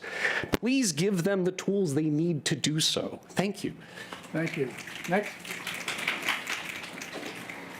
Good evening, everyone. As always, it's really wonderful to see you all. I'm Elias Khan. I'm a resident of District 11. I'm so glad to see so many new faces for me. I would just like to start by saying all of you have names that are very beautifully laid out for us here today, and none of these names seem to me like the kinds of names that would be from people who speak Unami, for example, which is the language from which we get the word Allegheny in the first place. So everybody here is therefore some kind of alien or another. If we are all aliens to this place, then that means that somewhere along the line, all of us went through some kind of struggle to get where we are. And if that struggle is something that we remember, that we were told, as I was told by my nonno, for all of my fellow Italians, then wouldn't it make sense to let other people who are struggling have one less hardship on their shoulders? I encourage you all, in the names of your nonos and nonas, of your grandparents, of the people who brought you here, of all of the aliens before you, to vote in favor of this without any amendments. And in speaking of amendments, to the person who was speaking about open doors, the problem with these amendments, and why I'm asking you not to vote for them, is that they leave doors open. Before ICE existed, there were many similar organizations that persecuted minorities.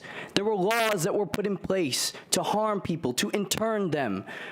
We, as a county, should be standing firmly, morally, in opposition to all of those who would take away from us our history and our future, to impose on all of us hardship, and all of those who come after us further hardship. We can do this by not sunsetting this bill and by continuing to enforce on all county employees non-cooperation with organizations that would have persecuted all of our ancestors simply for being a little different, simply for not being the Pantone papyrus color. Look it up. We all come from somewhere, whether you want to acknowledge it or not. And that somewhere is not here. So let's make it easier for everyone else who comes here after us to say, I belong here, I'm safe here, I love here, and I want to be here. Because that's what Allegheny County is about. Thank you. Next. I'm Diana Hull from the Pennsylvania Interfaith Impact Network, and I feel honored to listen to a lot of the people that have spoken here and what they've had to say. Awesome. At March 2nd committee meeting, it was mentioned that ICE is doing horrible, troubling things, and this president can be vindictive, raising concerns about federal funding. Well, that is a risk, but it does not outweigh the very serious risk and financial dangers that come from cooperating with ICE. Federal courts have ruled that when local governments choose to assist ICE by honoring ICE detainers or entering the 287 agreements, they can be held liable for constitutional violations. ICE detainers are not warrants. If the county voluntarily holds somebody for ICE, that person is a U.S. citizen or a lawful resident. I'm sorry. This is just upsetting. Anyway, if they hold this person that's a lawful resident, the county can be sued for unlawful detention, and taxpayers will pay the price. Please note that ICE has a documented history of detaining the wrong people in many jurisdictions. A non-cooperation policy is not political. It is responsible elected officials that protects the county from unnecessary lawsuits. It protects constitutional rights and keeps our police focused on local public safety. I urge the council to adopt a policy prohibiting any agreement with ICE. Thank you. Thank you. Brendan Wissinger. Harry Hockheiser, Nicholas Bartell, Alan Willinger, Mackenzie McFarland, Melanie Huck, Elise Pinter, Kevin Cogley, Ryan Kingston.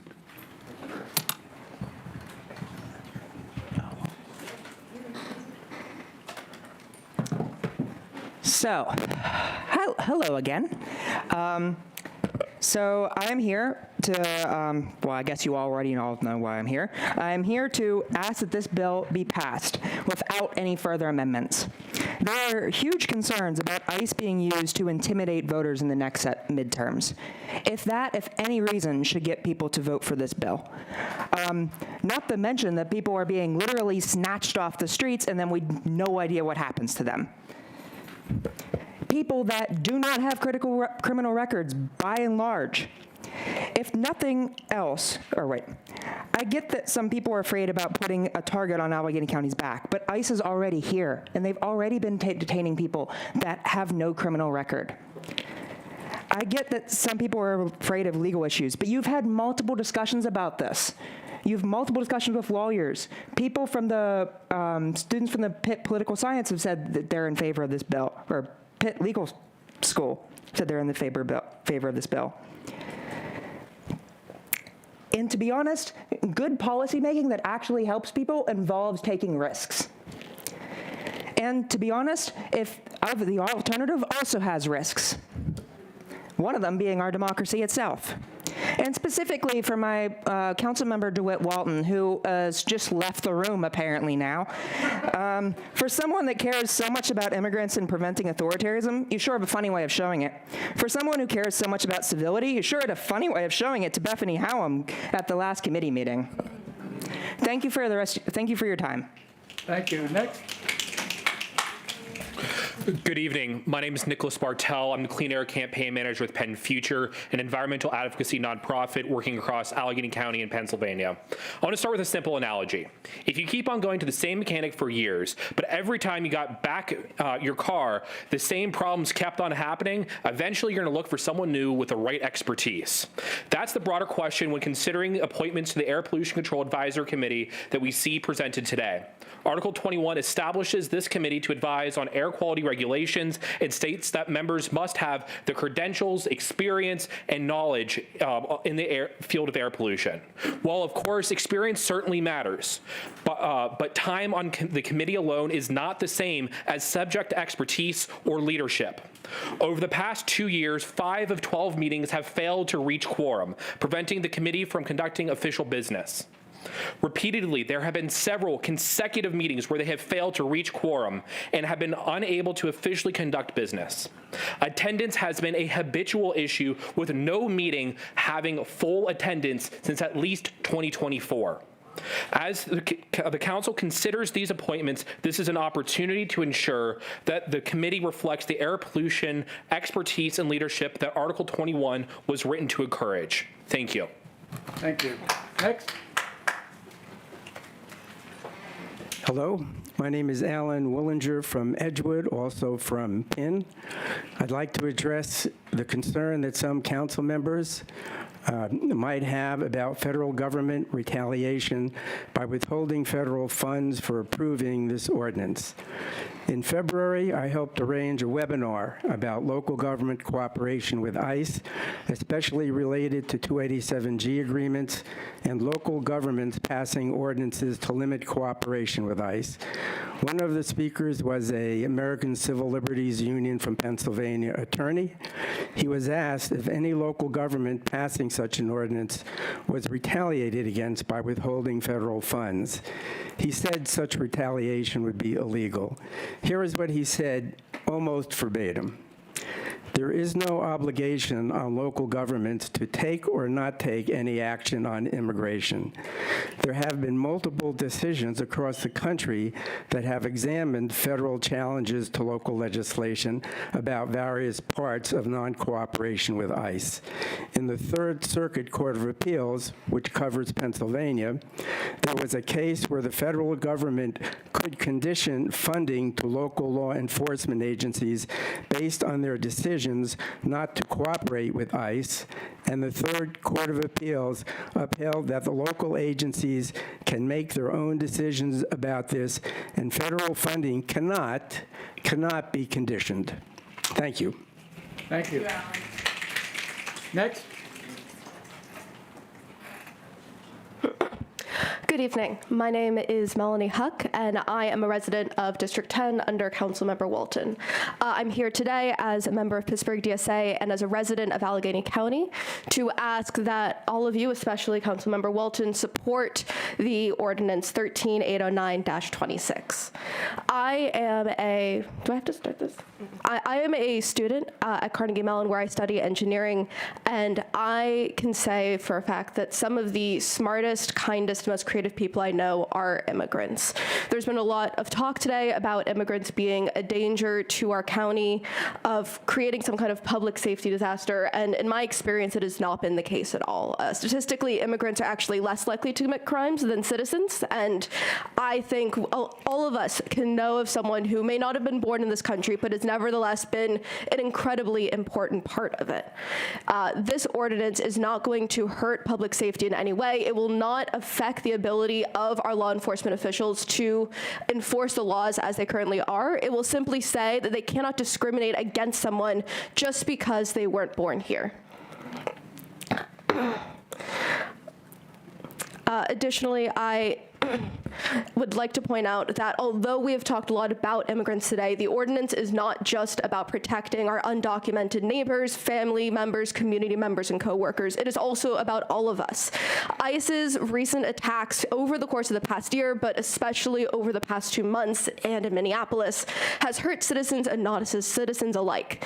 ICE has raided Home Depots to attack the workers there. They have attacked farmers and arrested farmers in my home state of California, and they have killed both citizens and non-citizens. This ordinance is not just about protecting our undocumented neighbors. It is about making sure that everyone in Allegheny County is able to access county services without fear of retaliation and is able to exist in our society and protect our neighbors without fearing violence, regardless of our immigration status. I hope you keep this in mind as you consider it today. Thank you. Thank you. Next. Hi, I'm Mackenzie McFarland from Greenfield. Councilmember Klein, you're my representative. Wanted to thank you for your co-sponsorship of the legislation, and Councilmember Klein for your co-sponsorship as well. And look forward to seeing you on Thursday at our panel at Carnegie Mellon. And Councilmember Walton, invitation's still open for you to come to the panel at Carnegie Mellon this Thursday if you'd like. And I want to welcome everybody on Allegheny County Council to the resistance. Welcome. Welcome. As people said, you know, it's not just about immigration, it's about the elections coming up. I mean, do we have a plan right now if ICE shows up at polling places and tries to stop people from voting? What's our plan there? Or if they do any other things to commit illegal acts, stop people from accessing services that they need, do we have a plan for that? You know, I want to talk about what it's like to be a political activist in this country right now. And, you know, I know everyone is afraid of federal retaliation and put your names on this bill. But, you know, for us, we already have Know Our Rights things on the back of our doors. We already got our whistles on us. We already are making safety plans. We're already, you know, fearing being shot in the streets. And that's just the reality that we live under. And so, you know, that doesn't mean that we should be quiet and not say something. I wouldn't know Pittsburghers to not say something. Speaking of, you know, I was talking to some people from Minneapolis this past weekend about their experience under federal occupation, and I don't think we want that. Yeah, I don't think we want that. And I think we need to make a stand in case that does happen, because right now they can pretty much do whatever they want. And I'll also say, you know, there's talk about, like, are they going to come here? Are they going to come to Philadelphia? On the internet, they're like, if they go to Philadelphia, it'll be like Hitler going to Stalingrad. And I want them to be as scared of Pittsburghers as they are of Philly, because apparently they're scared of Philly, but they're not scared of us. So I'm curious how that makes people feel. I think that maybe they should be more scared of us right now. And again, you know, I have a broken ankle right now. Fuck ICE, am I right? And actually, it was ICE that I slept on. Please salt please salt your sidewalks and your steps, and thank you for your services with the snow. Anyways, I was saying, you know, I put myself in front of, like, in the position to be in front of an ICE agent with a broken ankle. You know, we've protested them. I'm working from my bed on this issue. We're only asking you to say yes to this legislation. We're not asking you to commit your life to this like a lot of us do. We're just asking you to say yes and to do your job, really. That's all we're asking you to do. Thank you. Thank you. Next. Awesome. Hi there. My name is Elise Pinter. I'm a resident of Mount Oliver. Some of you may remember me. I first spoke in support of Ordinance 13809-26 without amendment at the meeting about a month ago. But most of you probably don't remember me. Obviously, we've heard from many neighbors and we'll continue to hear from many more. So many of us have showed up in support of this ordinance without amendment for the very same reason a few of you mentioned in committee. What's happening in our country is creating a lot of emotion in the public: fear, sadness, anger, disgust, shame. And from the committee meeting, it sounds like most, if not all of you, feel those same emotions with us. But some of you have concerns about the effectiveness of this ordinance. We're not public officials. Most of us, I know, fully do not understand the intricacies needed to pass effective county policy. I'll acknowledge that, and I think most of the people sitting here would agree with that. But we lean on you to bring the will of the people to fruition. And you've all sat very patiently and listened to the public, and the consensus is resounding and absolutely undeniable. Allegheny County residents overwhelmingly want this ordinance passed without amendment. And no, as I stated a month ago, we are not under the illusion that this ordinance, without amendment, is perfect or will fully protect our neighbors. But as my council rep, Mr. Klein, stated, it does offer clarity. It offers the clarity that Allegheny County's, it offers the clarity to Allegheny County employees and to Allegheny County residents that county employees cannot and will not assist in aiding ICE in terrorizing our neighborhoods and our community, especially not on our dime. As I said in my first comment, this ordinance, without amendment, I think is just the bare minimum we can do to push back against this rogue agency's violence, terror, and oppression. Please, please pass this ordinance without amendment, because there is a lot of work to be done from here. This is not where it ends. This is where it starts. Thank you. Thank you. Next. Good evening, everyone. My name is Kevin Kiley. I'm a resident of Regent Square, District 11. I'm a member of Pittsburgh DSA, and like the long list of people that came here to speak, I'm here to urge you on the same issue to vote yes on the non-cooperation ordinance without any amendments. And I just want to highlight, just over my lunch break, a few news clippings that evidence why I think that you should do this. The ACLU reports there's evidence of physical abuse, inhumane conditions, and other issues at some of the largest detention centers that ICE is sending immigrants to. So far, 11 people have died due to interactions with ICE just this year. There is ICE data, or ICE arrest data shows, this is from prisonpolicy.org, ICE arrest data shows that the power of state and local governments is it's able to curtail these mass deportations. So in my community and in my family, among my friends, I have a lot of immigrants, and they're all documented, but they're all terrified of having to deal with ICE. And so I urge you to make sure that you don't have county officials collaborating and working with to enforce ICE. I know that when you signed up to be part of county council that you didn't really think you would have to be combating a fascist government, but unfortunately that's the situation that we are in, and I thank you for your time, and thanks. Thank you. Next. My name's Ryan Kingston. I'm also here with DSA. I'm here to speak in favor of the ordinance. I live in Dormont, in Dan's district, I think, right? So 3 minutes isn't a lot of time to convince anyone of the humanity of the people of the majority of the people of the Americas. So I won't try to do that, but what I can say is that I worked for 8 years for an international development organization that worked in Mexico and Panama and the Dominican Republic. Following that, I worked for MD Anderson Cancer Center in Houston for 8 years on a colorectal cancer screening prevention program that covered 54 counties in South Texas. There's 254 counties in Texas. It's big.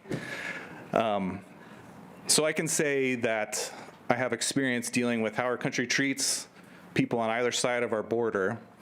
I was slated to work in Honduras in 2009 until the U.S. Backed a coup that threw out the democratically elected president there, and installed a narco government that made Tegucigalpa the murder capital of the world for a number of years. So that's that side. Then working for MD Anderson, we would often find folks that had cancer, no matter the stage. Texas has an uncompensated cancer care program, but even if you're a legal resident of Texas, you're unable to access that. So we have both this push of people out of their countries, and then we punish them when they come here by excluding them from social services, even if they've lived here for a number of years. And now, on top of that, we're sending if we're honest, I think, the dumbest losers that we all know from high school that are in ICE. That's who they are. They're big fat dummies, all of them. So there's that on top of that. I'll just say I believe that I think what we've been seeing is this government trying to recreate a version of the Fugitive Slave Act. And I think the idea that we have to collaborate or even leave the door open to collaborating with these people is a Confederate idea. And then finally, I'll just say, because I don't think anybody's mentioned it yet, the kids are all talking about this at school because they all have friends who have immigrant parents who are maybe even here as legal residents. Maybe they have everything in order. They're picking up people that are in the midst of adjudicating their asylum claims, which is entirely lawful. So, I don't know, maybe think about that. I'd rather not have to explain not only that we're sending these kids' parents away, but that we're having to help them. We can at least say, we're not part of this, which again, like the previous person said, is the minimum. Anyway. Thank you. For our next speaker, Mr. President, Aiden Halpern, Laura Perkins, Jeremy Cantor, Henry Braun, Bridget McCoy, Nicole Norman, Elijah Conklin, Maya Lehman, and Hyena Michaela. How you doing today, Council? My name is Kevin Cogley. I'm a representative of the bricklayers and allied craft workers. And I'm here to defend our members, but for some reason my cousins in Ireland are staying up and watching a lot of this, so they're getting a kick out of the whole St. Patrick's Day thing.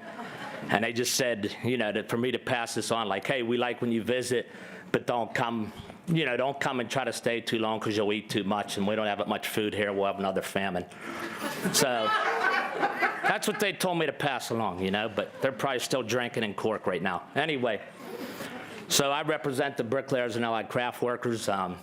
We have a lot of our members who are documented, but I'll tell you the process of getting them documented is very hard, and it's kind of funny because it's from 30 years ago or 20 years ago, the union's fault with E-Verify, right? Like, that really hasn't worked out in our favor because guess what? I could walk right into Lawrenceville and find 40 undocumented guys because they're under a 1099, but when we try to hire them, you can't do it because we do E-Verify, and our contractors use E-Verify. So you have this whole underground economy that's coming in, and we can't even hire those people over. So things like E-Verify haven't worked for us at all. So all these ideas that people have in their head, to go after like the guy that's just a painter, that's not going to stop the problem. They're going to bring 10 more painters in. There's labor brokers all over Allegheny County. I mean, we chase them all, me and some other organizers around this, part of Western Pennsylvania. I mean, it's endless. Like, since, they get rid of some folks, unlawfully, more people come in, and a lot of times what we find is a lot of these folks aren't even being paid because they say, what are you going to do about it? Go to police? So they come to the union. So they're being exploited. So as far as from the union standpoint, until you start going after these contractors and these labor brokers, it's a non-issue for us because, for us, we need more membership, and I think I spoke before about, like, there ain't a bunch of people lined up that have the experience already because you understand in Mexico and Central America, they're already doing all that work. All we're trying to do is unionize them. And it's impossible right now with E-Verify and then obviously what's going on. And it's not like, I'm on the front lines of this. These folks, ICE is going to like authentic, they're not at Mad Mex. They're at like authentic Mexican restaurants in different areas of the city. And we don't need the name just in case ICE is watching, and they're trying to arrest these guys at lunch for nothing. Like they're just working people. Like they're not criminals. Like It's not what people are making it out to be. I mean, you can watch Fox News and Newsmax and Golden Girls or whatever you watch, but like, the reality is that's not what's happening. You know, this administration isn't surgical, right? Kevin, we got to stop you there. All right, good enough. I'll talk to you after. Thank you. Hello, my name is Aiden Halpern, and I live in Shadyside in Paul Klein's district. Nice to see you. I am also a proud member of Pittsburgh DSA, Sunrise Movement Pittsburgh, and the Pitt Graduate Workers Union, represented by United Steelworkers, since 2024. Today, I am urging you to vote yes on this ordinance without any new amendments, please. As if being a PhD student wasn't hard enough, my union siblings are living in fear of this administration, particularly for the half of us who are international students. Folks who haven't seen their families in years are struggling over whether it is worth it to visit their loved ones, knowing that they may not be allowed to return. They are scrubbing their Twitters and Instagrams and keeping their disapproval of Donald Trump to themselves. I can't even convince some of them to sign their union member cards out of fear that their data will be shared with DHS. How am I supposed to organize my coworkers when they can't trust that their data will not end up in fascist hands? And likewise, how can we feel safe using county services if we can't trust them with our personal information? I want a stronger labor movement in Allegheny County, but that can't happen without you and the county standing with us. Please vote no on all amendments and vote yes on the ordinance, and you can show us which side you're on. Thank you. Next. Hi there, Laura Perkins, she, her pronouns. I am in DeWitt Walton's district. I urge you to vote in favor of Bill 13809-26. I think we all know that the only reason you would vote against this bill is if you are racist and xenophobic. We would not propose a bill or support a bill if it weren't perfectly legal. And you've already discussed that, so that argument is not valid here. We are not asking you to do anything illegal. A few years ago, I was at family court with someone seeking a protection from abuse. She had legal status. I showed up to that court, the victim in this case, and this person was faced with the decision to either leave her kids without a mother or stay in an abusive relationship, essentially, because ICE was looking to take her even though she was the victim in this situation. This woman had bruises on her face, neck, abdomen, and leg. She was very clearly a victim. ICE does not only go against perpetrators, but no one should be detained by ICE for whatever reason they're doing here, right? That's someone else's decision, and we don't have to be a part of that. Allegheny County employees have no idea what detainers are. Detainers are civil requests. They're not legally binding, these ICE detainers. Do you want me to say that again? Because I think a lot of people don't understand that. ICE detainers are not legally binding. They're civil requests. This bill protects us all, especially our emergency responders. I urge all of you, especially my Representative Walton, to vote against all amendments, especially Adams Amendment 3.1, and also the amendment that excludes sheriffs because they're one of the main perpetrators of this injustice. With the rest of my allotted time, I do encourage folks to make a loud noise when they arrive to keep DeWitt Walton awake.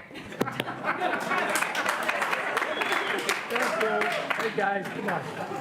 Next. Hello, my name is Elijah Conklin. I'm a member of DSA, and I'm a resident in McCandless. My thoughts is to vote yes on the bill and no on the no amendments on the anti-S bill. That's all. Thank you. Next. Hi, my name is Nicole Norman, and I'm the president and founder of Las Hermanitas Immigrant Resource Fund, a nonprofit that is dedicated to helping immigrants bridge the gap in the pathway to earning citizenship. This organization is named after two girls who are now came to this country as minors. They have quickly become like my little sisters, and they would do anything for anybody in this room, even those who would not support them. They have helped their elderly neighbors when they are too sick and too ailed to walk. I founded this charitable organization because I recognize that the barriers immigrants face in this country are not temporary. This bill addresses just one of many barriers that our country expects immigrants to overcome.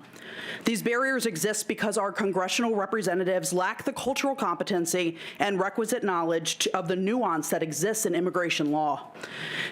Over the past few weeks, you have heard from many constituents. Many of us have made coming to this meeting a priority because this bill can impact lasting change, not just for us, but for future generations and future children to come. That includes the preborn. Over the past, you have heard anecdotal accounts and statistical evidence. Today, you do not lack the requisite knowledge that federal legislators do. That knowledge is both a gift and a tool that empowers all of you to act in accordance with what your constituents have asked you to do. Today, I ask that you oppose any amendments that would counteract the goal of this bill, including any sunset provisions. For those of you not aware, in 2007, Allegheny County established the Immigrants and Internationals Initiative. It's a council that represents 26 of our immigrant communities in Pittsburgh, and I think it's relevant to bring that up because we had people talking about being Italian and Irish, and the only reason you're not being attacked right now is because most of your ancestors came through Ellis Island when it existed. It was a lot easier back then. Treating Pittsburgh residents equally is not a principle that should have an expiration date. If this bill affected how you were treated by others, would you want it to be temporary? There is no timeline on decency. There is no timeline on being a good neighbor. The barriers facing immigrants will still exist 3 and 20 years from now. Committing to keeping all of Pittsburgh safe should be one that you can easily commit to permanently. Please demonstrate your commitment by passing 13809-26 without these additional amendments. Thank you for your time and service. Thank you. Next. Hello, my name is Henry Braun. I live in Friendship in District 10. I'm here to ask the council to pass the proposed ordinance about immigration enforcement.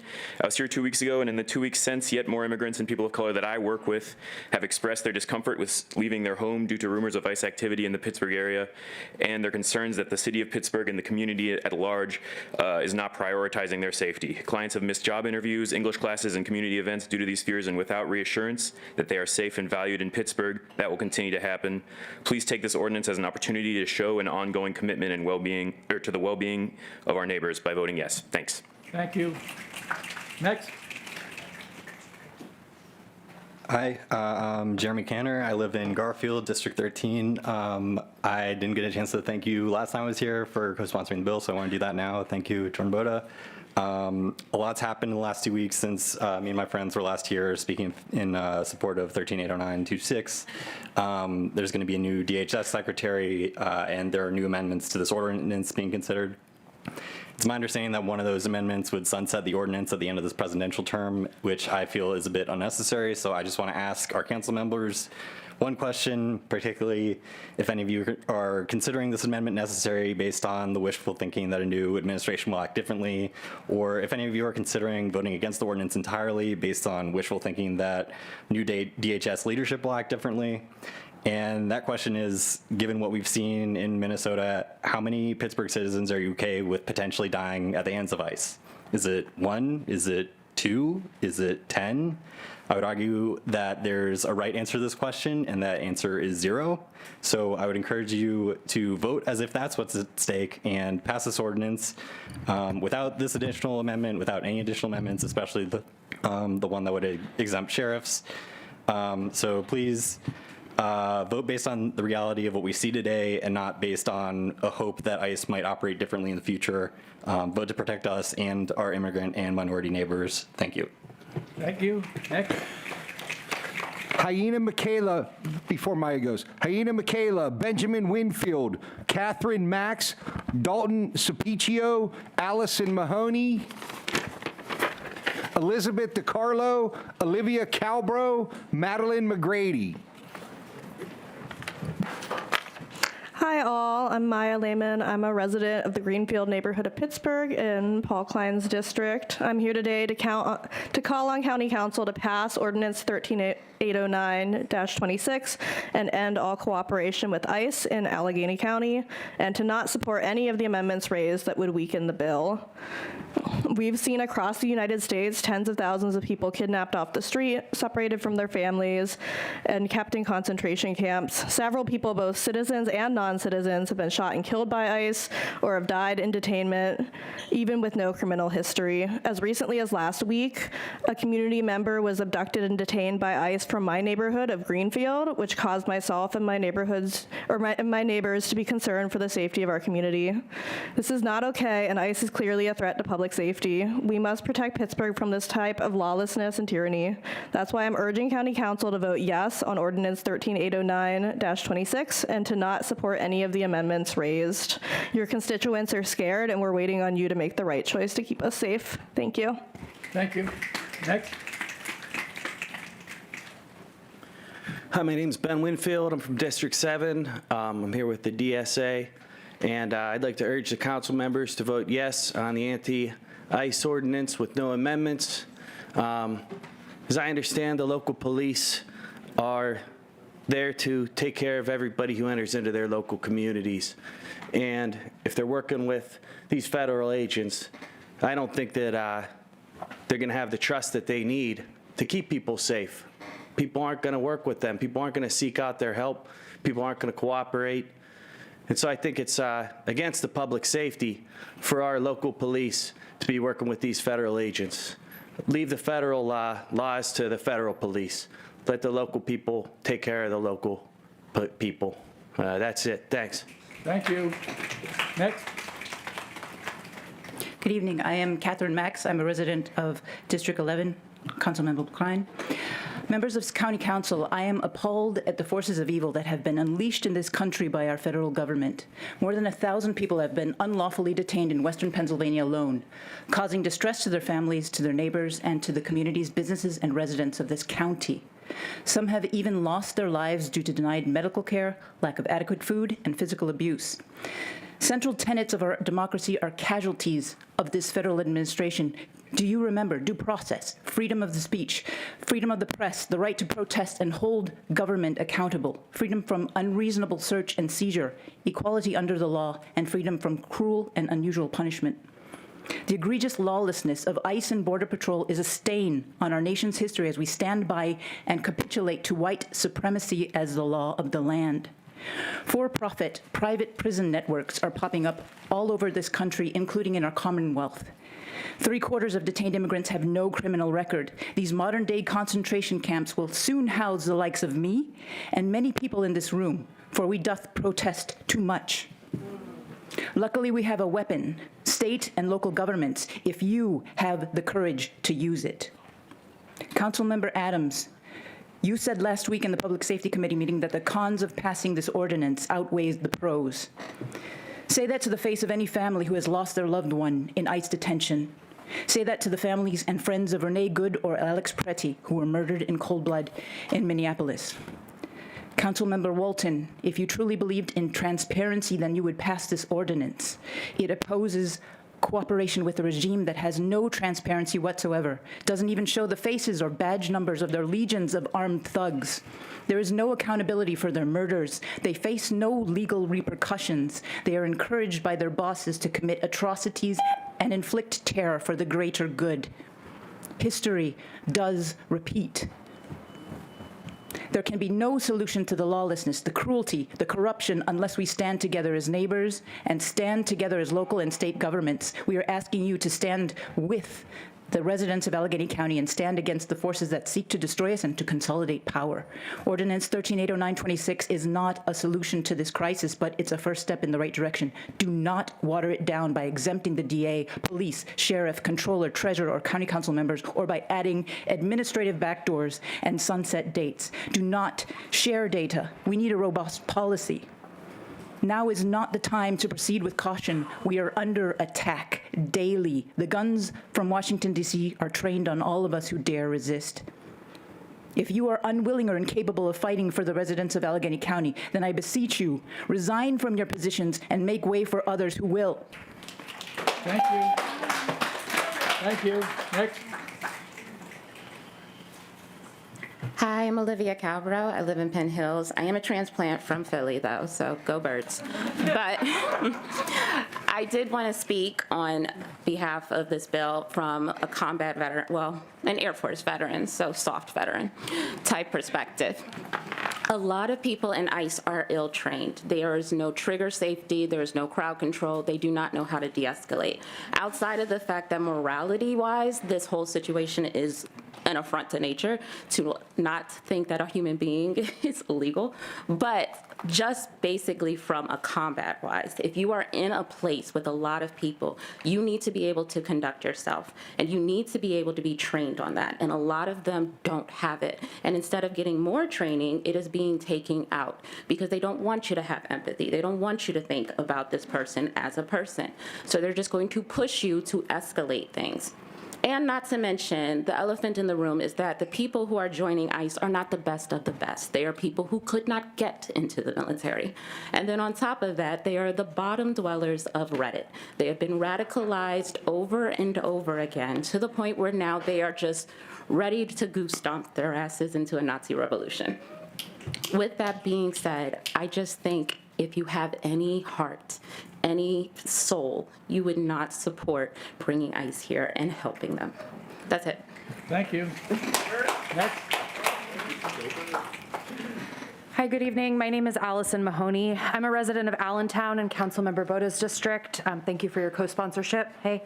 I am a PhD candidate and teaching fellow at Pitt, where I am a proud steelworker. Councilmember Walton, and I am a member of the Pitt Graduate Workers Union. I'm also a member of Pittsburgh DSA. I'm here today to ask you to vote yes on the anti-ICE ordinance without any amendments. As a graduate worker, many of my close friends, students, and colleagues are international students here on visas. Many of my fellow graduate workers are now afraid for their safety because of increase in unchecked ICE activity in our communities. My colleagues, students, and friends have expressed fear about using county services, including contacting 911 for medical emergencies or support from law enforcement, for fear that their information might be passed along to ICE. Many of my friends wanted to come here tonight, but were afraid to have their comment on public record despite being here on legal visas. This is why I do not support any amendment to this ordinance. Our city is home to many great academic institutions that attract people from all over the world who are an important part of our culture and community. These international students, teachers, and researchers do not deserve to live in fear of detainment, deportation, or, as has been the case all too frequently, violence, injury, and death. Many people who have given comment before me tonight have highlighted the way this ordinance would impact our undocumented neighbors, and to be clear, I stand with them as well. But I think that it is important to highlight that ICE has targeted and will continue to target residents, whether they are documented or not, and this is precisely why you need to pass this ordinance tonight with no changes.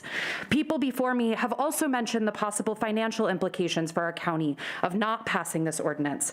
And I want to add that thousands of international students who make our economy run will stop coming here if we are not a safe city for them in which to study, research, and teach. ICE does not belong in Allegheny County. ICE unjustly and illegally assumes that immigrants, documented or undocumented, are criminal threats. And this perpetuates a culture of needless hate and fear. We do not have to use our local tax dollars to support this racist organization. Please vote tonight to pass this ordinance without amendments. Thank you. Thank you. Next. Hello, Elizabeth DiCarlo. I'm a lifelong Pittsburgher, resident of District 13, and a granddaughter of Italian immigrants. I want to urge you to pass Ordinance 13-809-26 as introduced. I want to just recount some of the first and secondhand testimony from other communities who've experienced the terror of ICE occupation. Please heed these as warnings and examples. Quote, I began to turn to leave the area. Next thing I knew, I was being body slammed into a hard surface. I felt very afraid with the agents on top of me. I could not breathe. One of the agents told me to shut the fuck up. I then felt someone place the nozzle of a pepper spray can behind my glasses. I felt searing pain, some of the most intense pain I've ever felt in my life. I had only been in the area for a few minutes. I had not done anything wrong.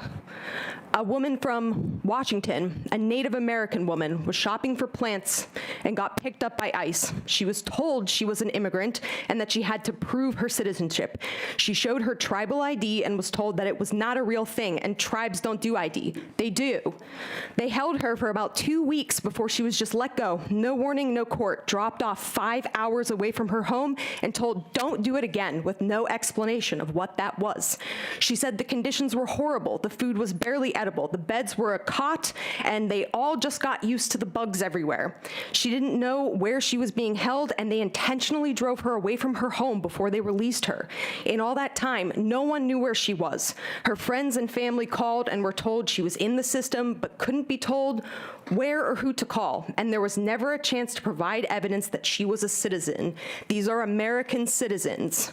Heed the experiences and warnings of other communities that ICE has occupied and terrorized. We've heard countless reports of ICE detaining American citizens. We've seen them patrolling the streets, going door to door, hoping for arrests, forcing their way into homes, racial profiling, raping, beating, and killing the people of this nation. Right now, the way that our county laws are structured, county employees like police, social workers, first responders are being forced to facilitate the violence and illegal actions that I've just listed. Please support the passage of this bill to protect the workers and citizens of Allegheny County. Do not amend or dilute this bill. Thank you for your time today. Thank you. Next. Thank you, Dalton Spicchio. I'm a resident of downtown Pittsburgh, District 13. Thank you, Councilman Bada, for sponsoring the bill. I am also here as a proud member of Pittsburgh DSA, and I am asking for the anti-ICE ordinance be passed with absolutely no amendments. Over the past few weeks and tonight, we've seen and heard many cases of the brutal injustices ICE has been committing and of the many constitutional violations they've been committing. The very obvious Fourth and Fifth Amendment violations we just heard about, with people being taken off the street with, in many cases, no warrants, both around the country and here in this area, and as well as the First Amendment violations of those who are legally recording the actions and observing the actions of these agents. We've already heard from a few different people talking about the potential cost of these violations and how we could, if we are complicit, we could face the consequences of this. But we also should not ever put our county officials in a position where they should be forced to be complicit with these horrific acts and injustices.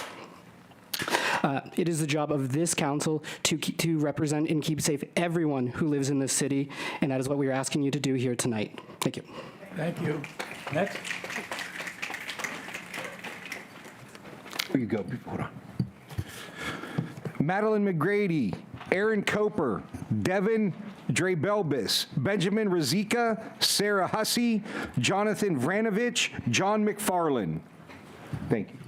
Thanks. Good evening, Council. My name's Maddie McCready. I live in Highland Park, and I'm a lifelong resident of Allegheny County from a big Irish family, and I'm a social worker by trade and a human rights advocate. Succinctly, I urge Council tonight to pass this bill as is, without further amendments and without further delay. Absolutely no exempting the sheriff's office or the police, and absolutely no sunset amendment. I just actually want to say thank you to everyone who came out to speak tonight. It's not often that what I want to say has already been said, but tonight we've covered more ground than any one of us could ever cover alone, and it gives me hope to see people come out and participate in making this the county that we want to live in.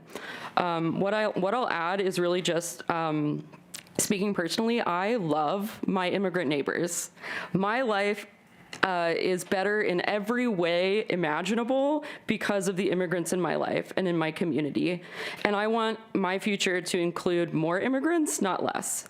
And I want my immigrant neighbors to be safe and healthy and happy and to be able to raise their families and to enjoy all of the rights and the privileges that I enjoy. So to council, I think you've seen enough, you've heard enough, you know enough. Pass this bill without amendments tonight. Thank you.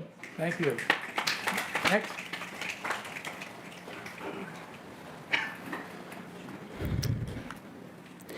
My name is Erin Coper. I am first-generation Irish, and I oppose Allegheny County Ordinance 13809-26, which bans county employees, including police officers, from cooperating with federal law enforcement agencies such as ICE and CBP. We should be doing everything in our power to assist federal agents to remove criminal illegals who are wanted for child rape, murder, being gang members such as MS-13, and sex traffickers. If you simply go on the Homeland Security pages, which are constantly updated by the hour, these types of individuals are being arrested off of the streets in cities across the country. We should be doing everything to ensure the safety of American citizens and the safety of those who are lawfully going through the process who reside in Allegheny County. Millions of unvetted illegal aliens from over 150 countries, including those of our adversaries, have poured into our country in record numbers. Restricting communication with ICE reduces access to intelligence about violent offenders, gang members, and individuals with federal warrants. Just 2 months ago, ICE lodged detainers on 4 MS-13 gang members who were charged for the murder of a 14-year-old boy in Maryland. They lured him into a park and dismembered him with a machete. Why would any of you be against cooperation to apprehend people in our county like that? One Allegheny resident from Dormont, Christian Sluka, was killed in a hit and run on his motorcycle in September of 2024. Saul Rivera Ramirez, a Mexican national here in our county and country illegally, was previously deported and then illegally re-entered, hit Christian so hard he pushed him into oncoming traffic. Saul and his family fled the scene without helping or calling 911. Saul didn't have a driver's license and later faced state charges and pled guilty to homicide by vehicle. Council member Dan Grisbeck, in a radio interview, blamed the intersection for the accident, but not the driver who didn't have a license and was here illegally. It is clear that members on this council will say and do anything to protect non-citizens over law-abiding American citizens in Allegheny County. That is why I'm here today. Christian lost his voice and his life due to open borders and bad policies. We are his voice. He was only 23 years old. By not cooperating with federal agents, you are creating more danger and chaos in our neighborhoods. We saw this in Minneapolis when local police were ordered to stand down. It feels too many of us that this is deliberate to meet political agendas. Other states, cities, and counties who are cooperating do not have this violence or chaos. They simply have results, and their towns are safer for it. Please cut it off. Please, that's enough. Thank you.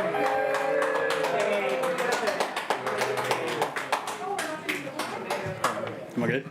All right. Hi, my name is Ben Rizica, and I'm a resident of District 13.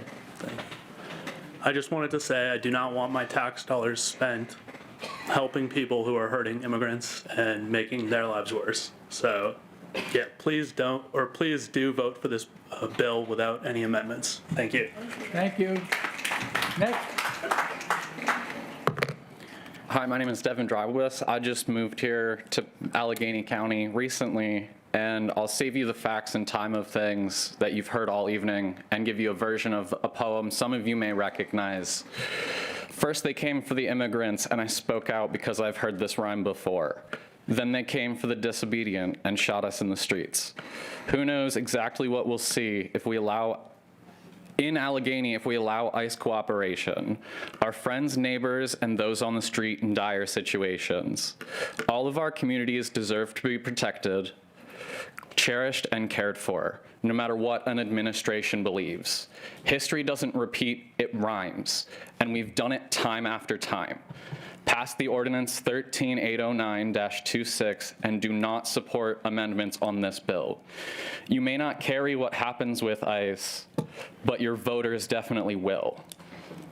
Also, after the poem, I wanted to say genocide doesn't start with the camps, but look where we are. And I hope each of you accepts your part of this, and may the outcome, one way or another, sit on your conscience while people are being harmed under your choices if we allow cooperation in Allegheny County with ICE. Thank you. Thank you. Diane Peterson, Samantha Ivy, Robert Nishikawa, Ian Schroyer, Lindsay Mount, Michael Smith, Dennis McDermott, Michelle Hebert, Micah Pratt.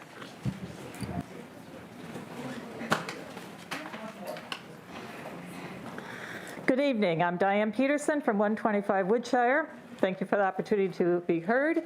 Thank you for listening. And wake up. Repeat after me. Wake up. Wake up. I'm wearing this shirt tonight for a reason. It matches this. It emulates this. I hear people talking about being afraid of Nazi Germany, 1933. No, I want to be afraid of America, 1942. Today I'm wearing the words that emulate this, the Executive Order 9066 by Roosevelt, 1942. They are the instructions for American citizens. Why is this important? This was the beginning of over 112,000 American citizens being forcibly removed, allowed only to bring what they could carry, removed from their homes, their businesses, all their other belongings left behind, to be confiscated, to be stolen, to be taken by the American government. From that time, for 4 years, the men, the women, and the children were incarcerated. 4 years, surrounded by barbed wire and men with guns. Roosevelt invoked the Alien Enemies Act in December of 1941. Later, he used this to proclaim the Executive Order 9066 in February 1942, 4 months later. Japanese Americans were sent to internment the next month. Trump invoked the Alien Enemies Act March 15th, 2025, 1:15 a.m. At 5:26 p.m., less than 24 hours, the first deportation took place. All of my husband's relatives that are alive in 1942 were interned. If they spoke up, they were sent to another camp with a literal bullseye on their back. You know why? So they were easier to shoot and kill. It was wrong then, and it's wrong now. Allegheny County must pass this non-cooperation with ICE, and pass it without amendments. And if we allow the sheriff, the police, and the county council to cooperate, what does this bill mean? We need this ordinance without expiration date. Tell my relatives who were incarcerated for 4 years that this was okay to let this bill expire. I will give you now my husband's word because he could not be here. I work with people who are legally on visas. They have PhDs and are doing life-saving medical research. The majority of them are not white, and they are all here legally. But these people are being terrorized. One colleague, when we talk about ICE, cries. I see great concern and pain on her face. I have a spouse and a young son, and they were worried about being detained. Please vote yes without any changes. And if you want some history, here it is. I will be around to talk about my family's reality. Thank you, ma'am. Next.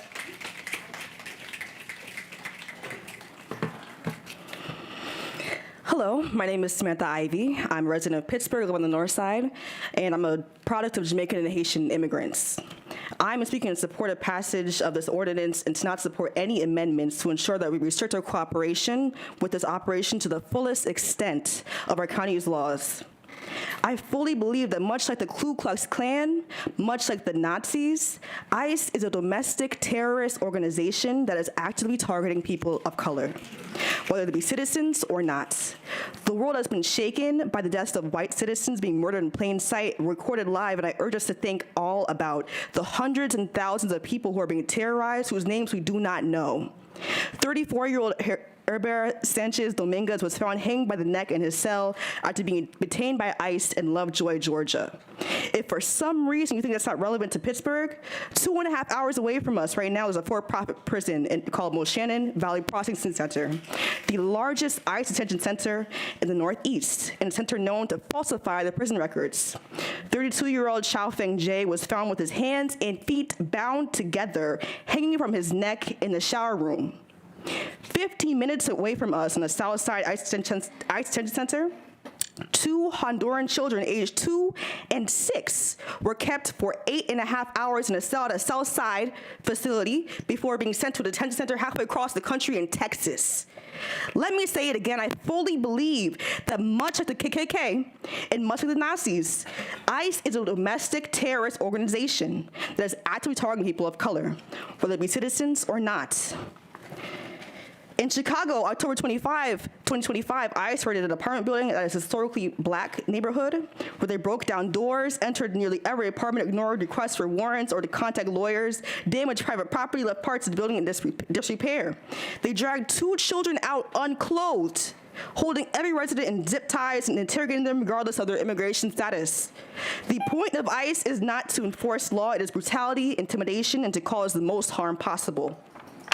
Just like KKK, the Nazis, these were at some point federally legal institutions. I did not vote for this. I did not vote for my hard-earned tax dollars to be spent lynching and murdering fellow human beings. I did not vote for my tax dollars to be spent detaining 2-year-olds and taking kids away from their families.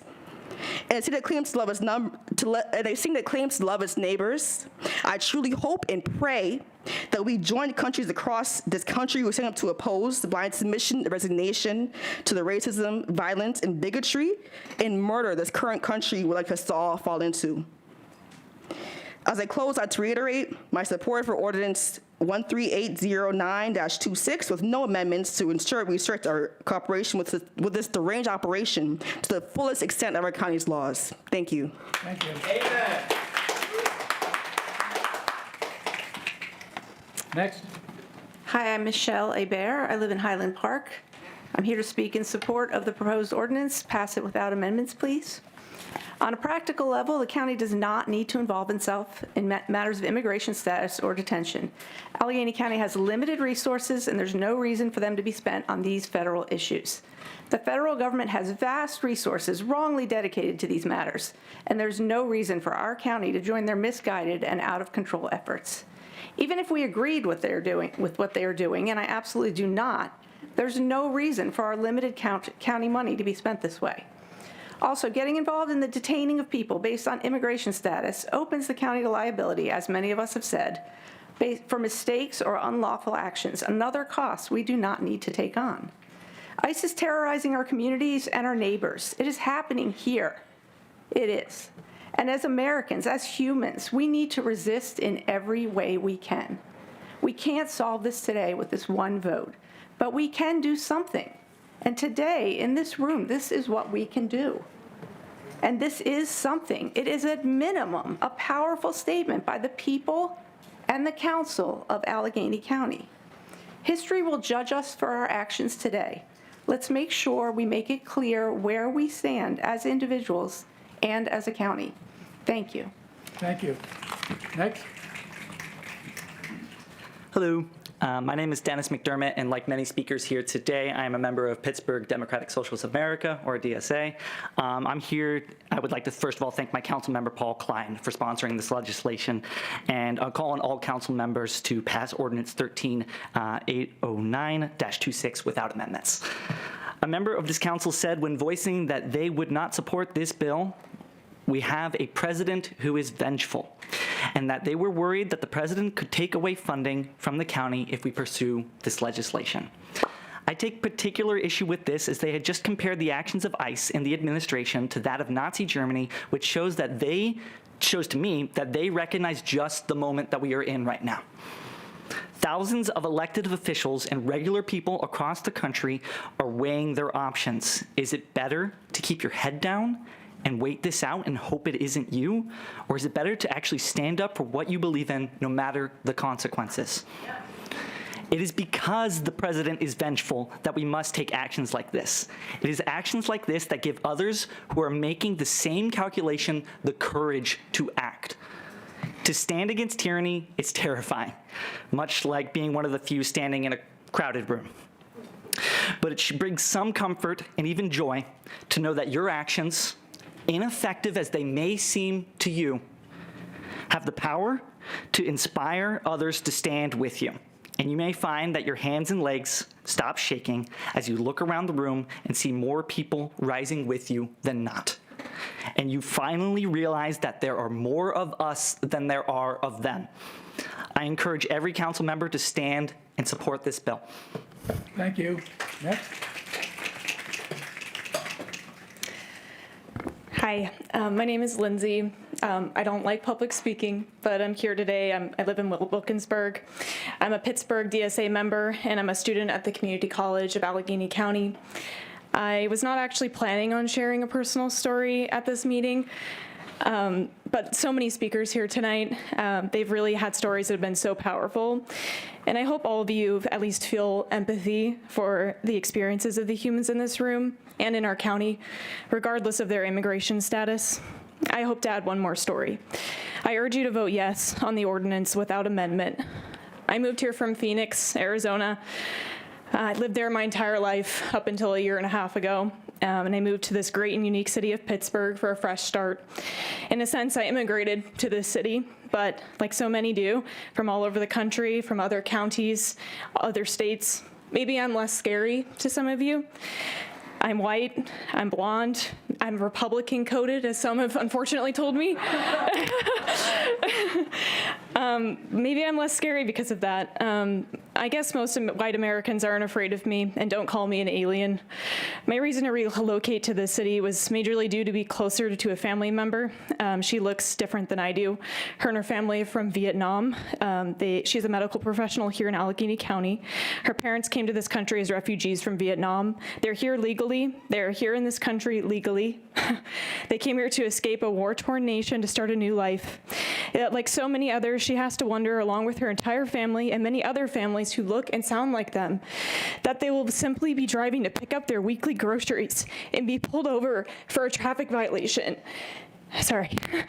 And they fear that the police will cooperate with ICE and detain them, as has happened to so many others, simply because they fit a profile. In the best case scenario, they will be spared from being deported. But what will happen to them in the meantime? I urge you to protect them.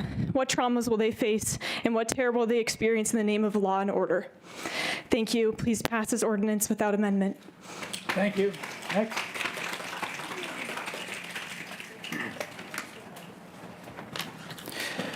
Good evening. My name is Michael Smith.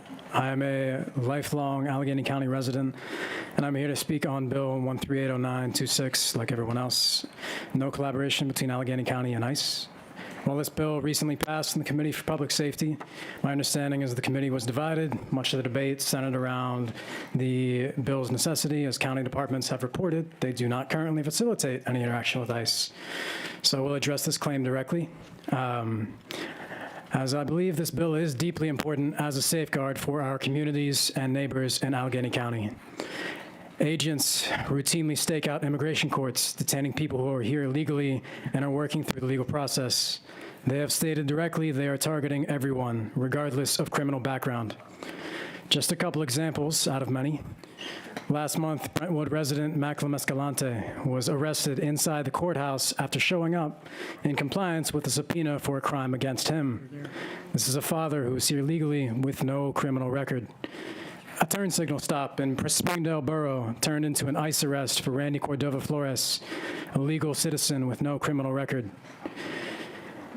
The Guardian sued the federal government for their deportation data for the past year and found that 77% of their arrests were individuals with no criminal record.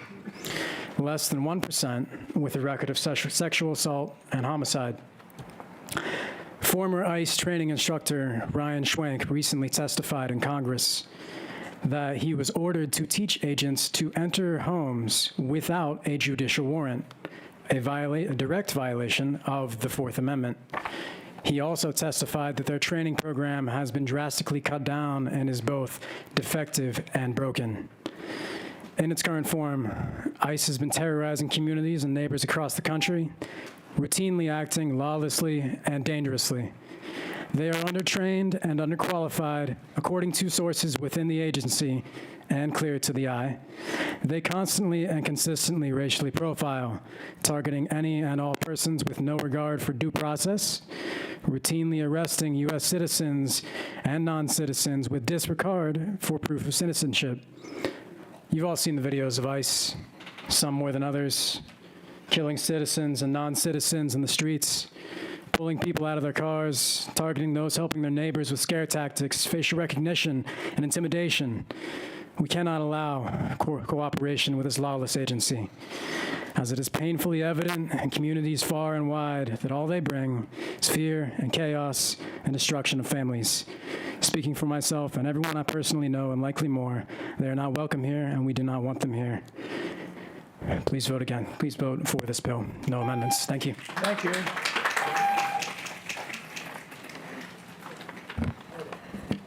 Hello, my name is Micah Pratt. I live in the South Hills of Allegheny County. I am here today to talk about ICE. You as council members should support agencies that want to protect and defend our county and our country by taking dangerous and illegal immigrants off the streets within the county borders and protecting the legal citizens who reside here. God gave you all authority in this county. To sit in those seats is a privilege given by Him.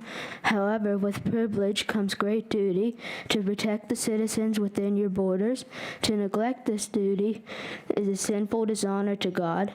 Your duty before the Lord is to praise those who do good and to punish evildoers, not to welcome evil within your borders. It should come to no surprise that those who defect their duty to defend the preborn babies in the womb would also neglect their duty to protect the citizens from the threat of further crime within this county. The warning must be given. Commit your way to the Lord, honor Him, do not neglect your duty to protect the citizens within the county borders or face judgment from God. I pray that all of you would submit to the authority of Jesus Christ, the King. Thank you for your time. Thank you. Next. Mr. Vice President, we have two people that signed up, I believe, for the wrong day, Martine Saul and Linda Ambroso.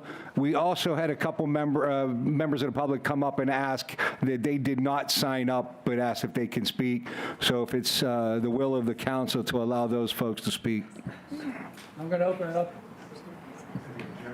Any objections? Any? None? Okay. Martine Saul, Linda Ambroso, Rita Martin, and there was one more that did not give me a name. Come on up. Thank you for being patient with an old lady in technology. Just got to hit that last button. I also promise it's a minute and a half because I was pretty sure some of you were going to try and limit the time.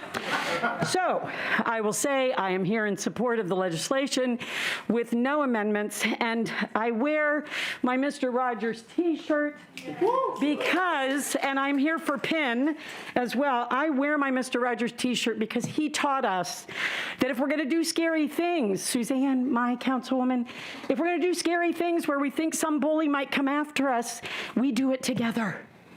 So my public comment, and please join me, stand if you want to. It's a beautiful day in the neighborhood, a beautiful day for a neighbor. Would you be mine? Could you be mine? It's a neighborly day in this beauty wood, a neighborly day for a beauty. Would you be mine? Could you be mine? I have always wanted to have a neighbor just like you. I've always wanted to live in a neighborhood with you, so let's make the most of this beautiful day. Since we're together, we might as well say, would you be mine? Could you be mine? Won't you be my neighbor? Won't you please? Won't you please? Please, won't you be my neighbor? Do Mr. Rogers proud in Pittsburgh. Pass this legislation. Don't be scaredy cats. Stand up to the bully. Pass it. Thank you very much for letting me speak.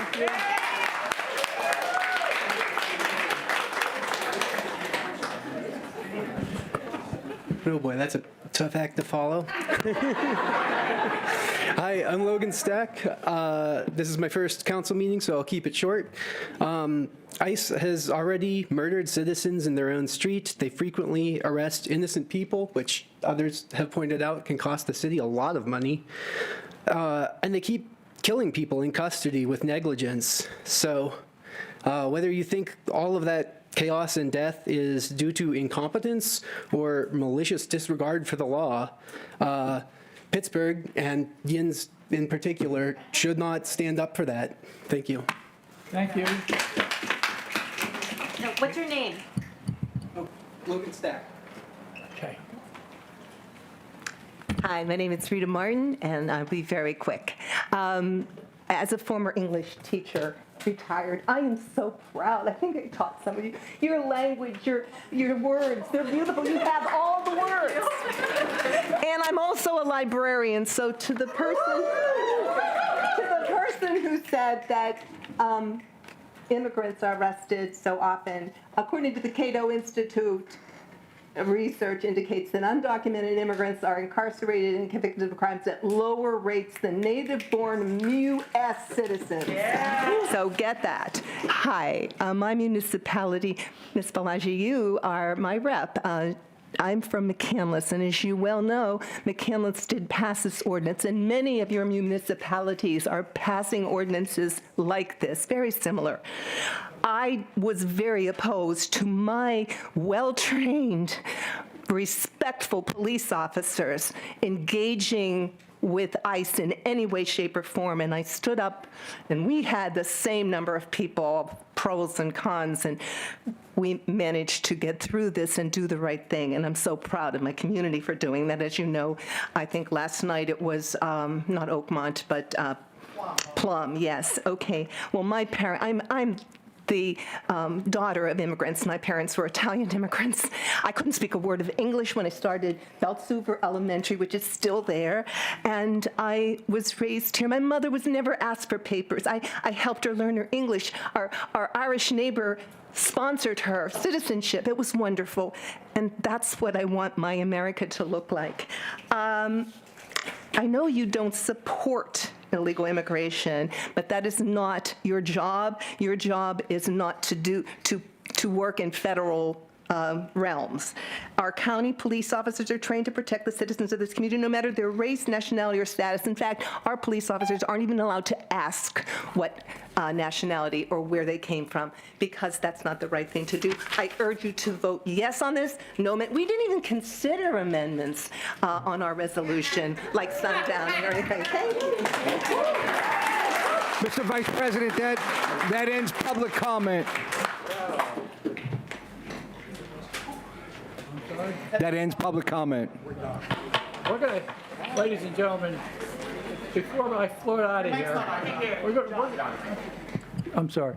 Before I float out of here for a few minutes, we're going to take a 10-minute break before we continue on. Please bear with us, please, and thank you very much. You've been eloquent, you've been great, and continue with the nice way we're doing things tonight. Thank you so very much.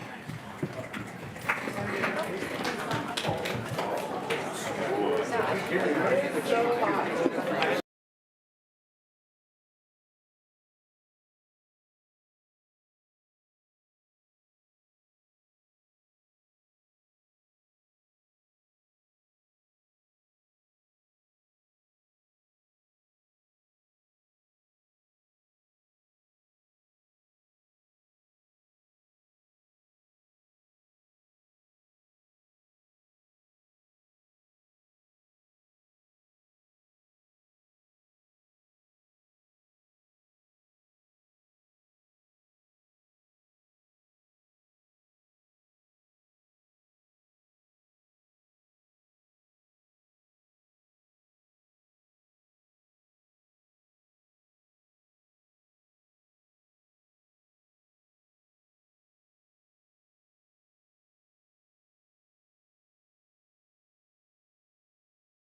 please.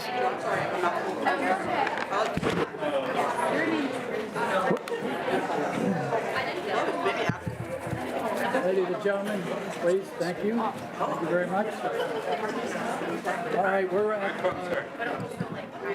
where the hell are we at? Right here. Not yet. Oh, we got to do the, okay.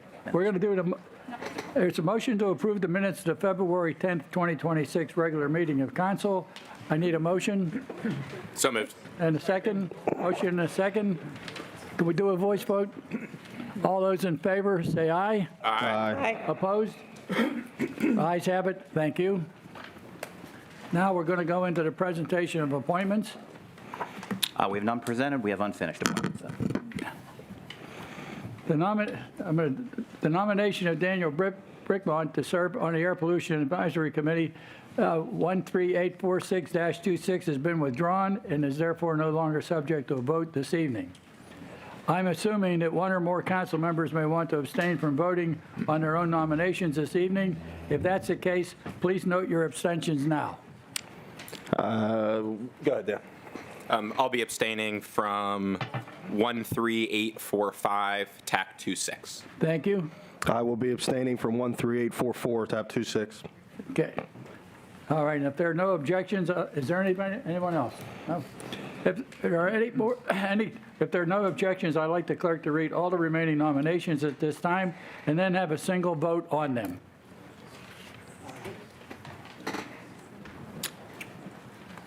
13834-26 is approving the appointment of Joe Mastrangelo to the Community College of Allegheny County Board of Trustees for a term to be effective through December 31st, 2031, sponsored by the Chief Executive. 13835-26 is approving the appointment of Ed Nusser to the Board of the Tricog Land Bank for a term to be effective through December 31st, 2028, sponsored by the Chief Executive. 13836-26 is approving the appointment of Ed Nusser to the Board of the Pittsburgh Land Bank for a term to be effective through December 31st, 2028, sponsored by the Chief Executive. 13844-26 is approving the appointment of the Honorable Allegheny County Council Member Aaron Adams to the Southwestern Pennsylvania Commission for a term effective through December 31st, 2029, sponsored by the Chief Executive. All of the remaining appointments are to the Air Pollution Control Advisory Committee for a term through December 31st of 2028. All are sponsored by the Chief Executive. 13845-26 is the appointment of the Honorable County Council Member Dan Grisbeck. 13847-26 is the reappointment of Steve Hozdovich. 13848-26 is the appointment of Kiam Ansari. 13849-26 is the appointment of James Schmidt. 13850-26 is the appointment of Gary E. Steinbauer. 13851-26 is the appointment of Randy Sargent. 13852-26 is the appointment of Ann Lewis. 13853-26 is the appointment of Jody Hirsch. 13854-26 is the appointment of Dr. Gabriel Cisneros. And 13855-26 is the appointment of Michelle Boyes. Thank you.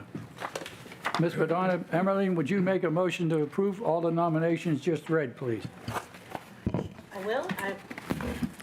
I make a motion to approve all appointments as read. Second.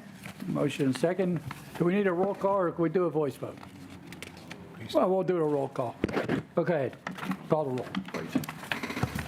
On the motion to approve all the appointments as read, Mr. Adams? Yes, besides the abstention. Understood. Mr. Vada? Yes. Ms. Filiaggi? Yes. Mr. Fatulis? Yes. Mr. Grisbeck? Yes. Ms. Hallam? Yeah. Mr. Klein? Yes. Ms. Madonna Emmerling? Yes. Ms. Nacarati Chapkus? Yes. Mr. Palmieri? Yes. Mr. Palmacina? Yes. Mr. Rose? Yes. Ms. Geiger-Schulman? Yes. Mr. Walton? Yes. President Katina? Yes. Ayes 15, no 0. The appointments are approved. Next. 13834-26. I apologize, it's 13861. We're on to parks. We've done all those. Oh, okay.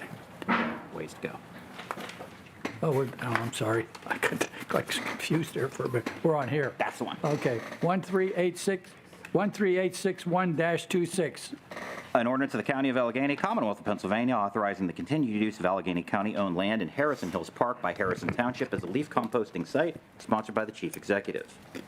Mr. Futulis? Thank you. Our meeting was held last week, and Harrison Township has given a 3-year contract for composting at the Harrison Hill Park, and I make a motion to approve. Second. A motion and a second. Do we need a roll call vote here, or we do a voice vote? You can do a roll call. Roll call, we'll do the roll call. On the motion to approve, Mr. Adams? Yes. Mr. Botta? Yes. Ms. Filiaggi? Yes. Mr. Fatulis? Yes. Mr. Grisbeck? Yes. Ms. Hallam? Yes. Mr. Klein? Yes. Ms. Madonna Emmerling? Yes. Ms. Nacarati Chapkus? Yes. Mr. Palmieri? Yes. Mr. Paul Messina? Yes. Mr. Rose? Yes. Ms. Geiger-Schulman? Yes. Mr. Walton? Yes. President Katina? Yes. Ayes 15, no 0. The bill passes. Thank you. Ordinance 13862-26. An ordinance of the County of Allegheny, Commonwealth of Pennsylvania, amending and supplementing the Allegheny County Code of Ordinances, Division 6, entitled Parks and Recreation, Chapter 650, entitled Rules and Regulations, sponsored by the Chief Executive. Mr. Fatulis? In the same meeting last week, we went over the updated rules in the county parks, and it had affirmative recommendation, and I'll make that motion to approve. Second. Thank you. Roll call, please. On the motion to approve, Mr. Adams? Yes. Mr. Botta? Yes. Ms. Filiaggi? Yes. Mr. Fatulis? Yes. Mr. Grisbeck? Yes. Ms. Hallam? Yes. Mr. Klein? Yes. Ms. Madonna Emmerling? Yes. Ms. Nacarati Chapkus? Yes. Mr. Palmieri? Yes. Mr. Paul Messina? Yes. Mr. Rose? Yes. Ms. Geiger-Schulman? Yes. Mr. Walton? Yes. President Katina? Yes. Ayes 15, no 0. The bill passes. Thank you. 13809-26. An ordinance of the Council of the County of Allegheny, Commonwealth of Pennsylvania, amending and supplementing the Administrative Code of Allegheny County through the creation of a new Part 13 entitled County Services in order to codify the county's practices related to the provision of county services without regard to refugee or immigration status, sponsored by Council Members Hallam, Botta, Madonna Emmerling, Geiger-Schulman, Grisbeck, Rose, and Klein. Now, Mr. Chair, I move that we consider Filiaggi 1.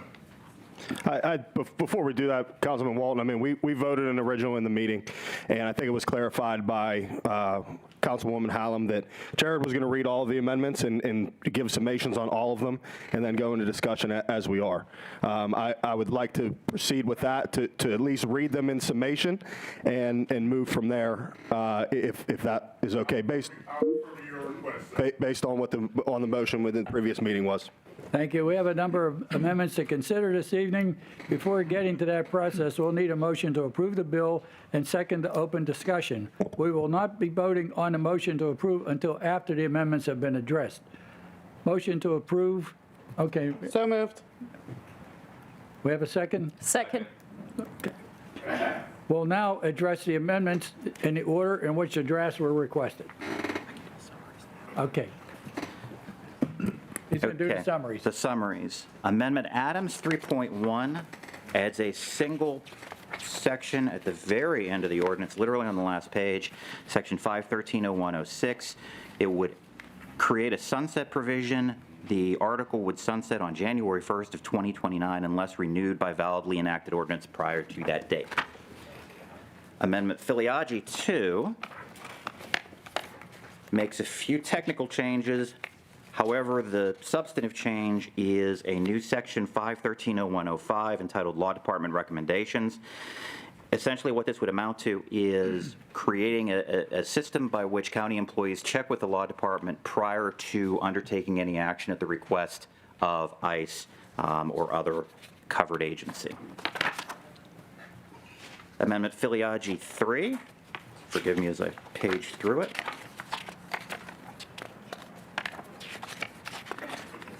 Would add a new section just before 130104, or I'm sorry, would amend the existing section just before 130104, and would establish that violations of the article are violations of county policy and subject to remedial action at the discretion of the relevant departmental director and or the county manager or row officer.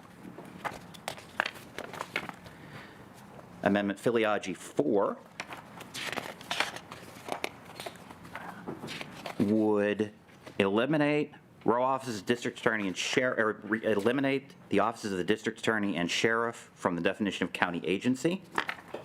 It would do something, accomplish the similar change in the definition of official or employee. It would change the Effective date of the ordinance from 60 days from adoption to 90 days from adoption. It would eliminate two different prohibited actions. First would be threatening, coercing, intimidating based on citizenship or immigration status, or actual or perceived, or the actual or perceived citizenship or immigration status of a member of the person's household. And officials or employees shall not make any threats of immigration actions or consequences as a result of any interaction with law enforcement, including in the context of criminal investigations. It would alter slightly the language governing new or extension of contracts with federal agencies, based essentially on contract terms that might exist within current contracts. And that is it for Filiagi 4. Amendment Adams 4 would eliminate the Court of Common Pleas, county police, county controller, district attorney, sheriff, and treasurer from the definition of county agency. It would make conforming changes to the definition of official or employee. It would delete the prohibition on entering into contractual agreements or arrangements with federal agencies to provide access to databases operated by the county. It would delete existing language with regard to violations and place all violations within the purview of the County Human Relations Commission. It would delete the training and notification section in its entirety. And it would make a conforming change with regard to the county police and the sheriff in the section entitled No Effect on Municipalities. Jared, at this time, I'd like to withdraw Adams 5. You can still read it if you'd like, if anybody would like to hear it, but I will withdraw Adams 5 at this time. Okay. Go ahead. Councilmember Hallam has requested we do Adams 5. Amendment Adams 5 also would eliminate the Court of Common Pleas, county controller, district attorney, sheriff, and treasurer from the definition of county agency. It would also make the conforming change to the definition of official or employee. It would also eliminate the prohibition on contractual agreements for database access. It would also eliminate the training and notification requirement, and it would also make the conforming change to the no effect on municipalities language. Now this one here.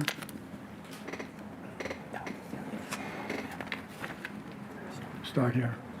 First up, we'll have Mr. Adams with Amendment Adams 3.1 will need a motion to adopt Adams 3.1 and a second, after which Mr. Adams will have the floor will be yours to begin discussion on your amendment. Yeah, I'd like to make the motion. Second. Motion to adopt Adams, we do a roll call or we do a... Probably have a little discussion about that. Oh, okay. I'm sorry. Got ahead of myself. Sorry about that. Okay, we're going to have a discussion on that. It's not. Oh, yeah. No. The amendment is distributed, please. Got a line to it? Oh, there it is. It's all the way at the end. Came out dark. Revisions are, that's the only amendment in this one? That's it. Okay.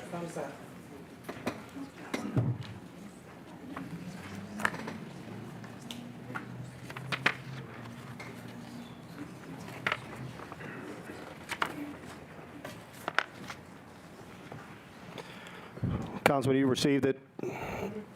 So, you know, the explanation here is a provision of this article shall sunset on January 1st, 2029, unless renewed by validity enacted an ordinance prior to that date. It still gives this council the availability to reenact this ordinance.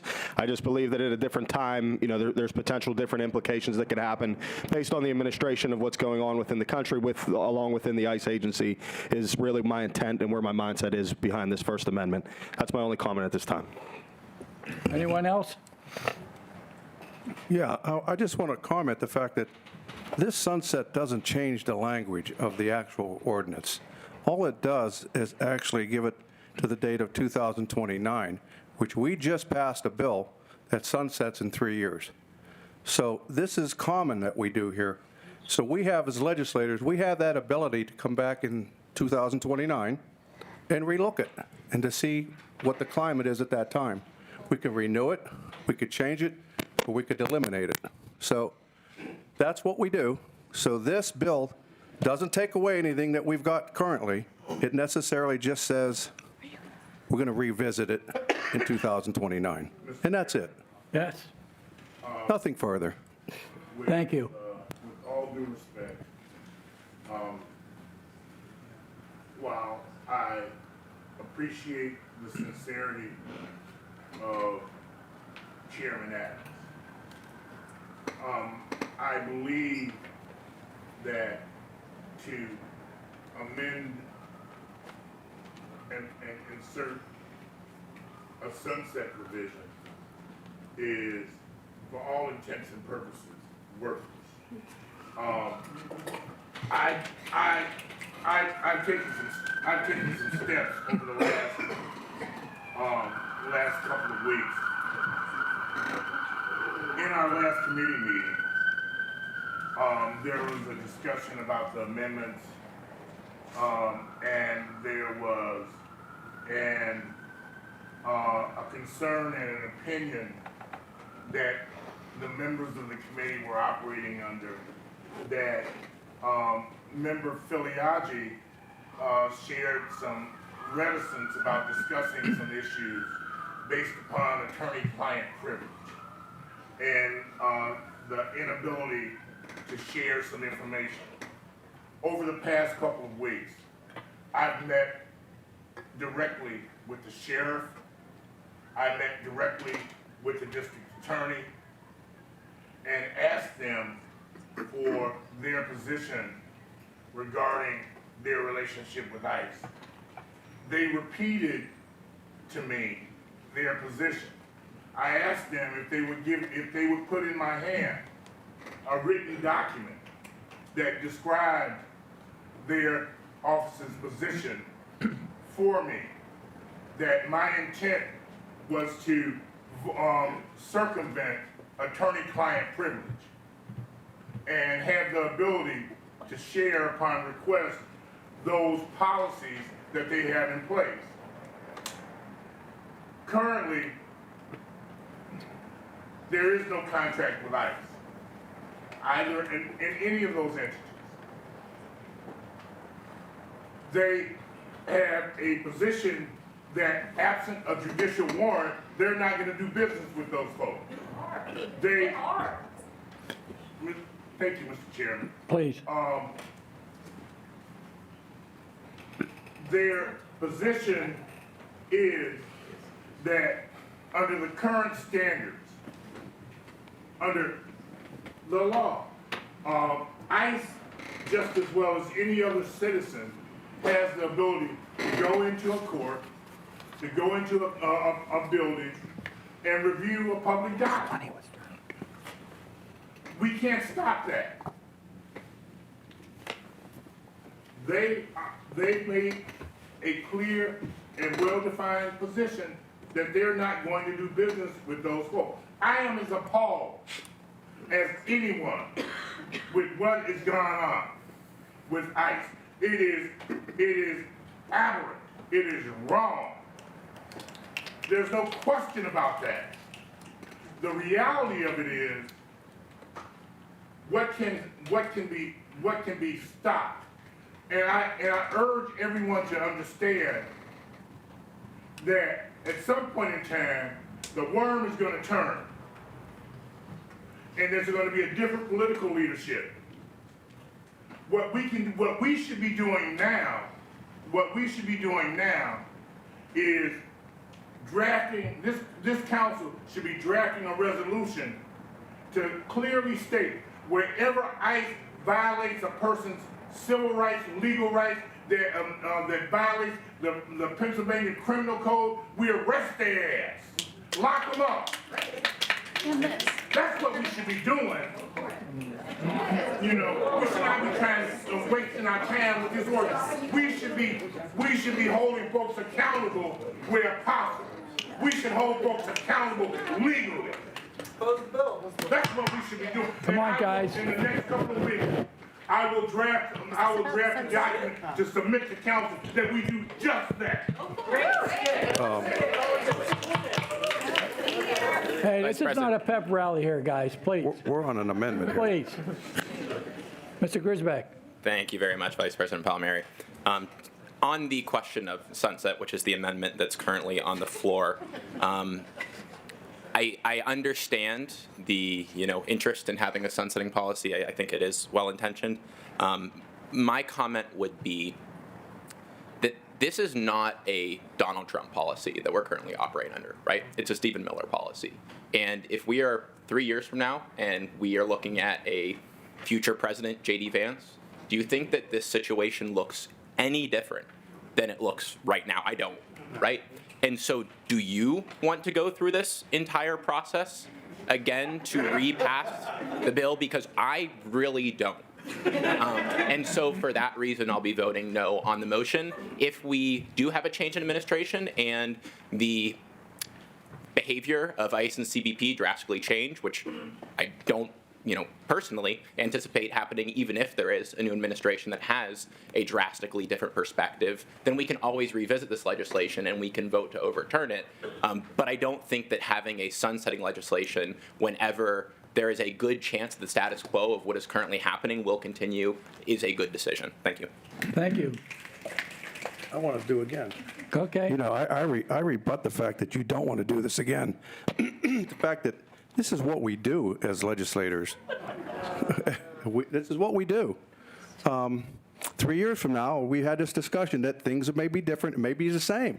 And if it's the same, we don't do anything. We just re-up it. That's all. Just keep it in force.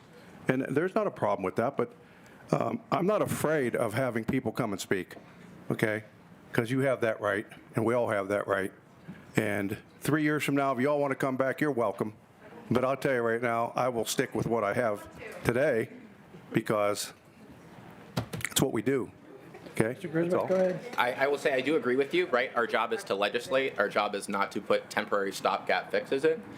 The comparison between contracts, right, that you made, that's a 3-year agreement, right? That is a contract with an entity. That is not a change to county code. That is not formal permanent legislation, which is what this is. These are fundamentally different things, and I don't think that it sets a good precedent to have our legislation sunset. If we want to change something, we should change it. Well, a contract's the same. Mr. Chairman, look, I'm going to vote against this amendment myself.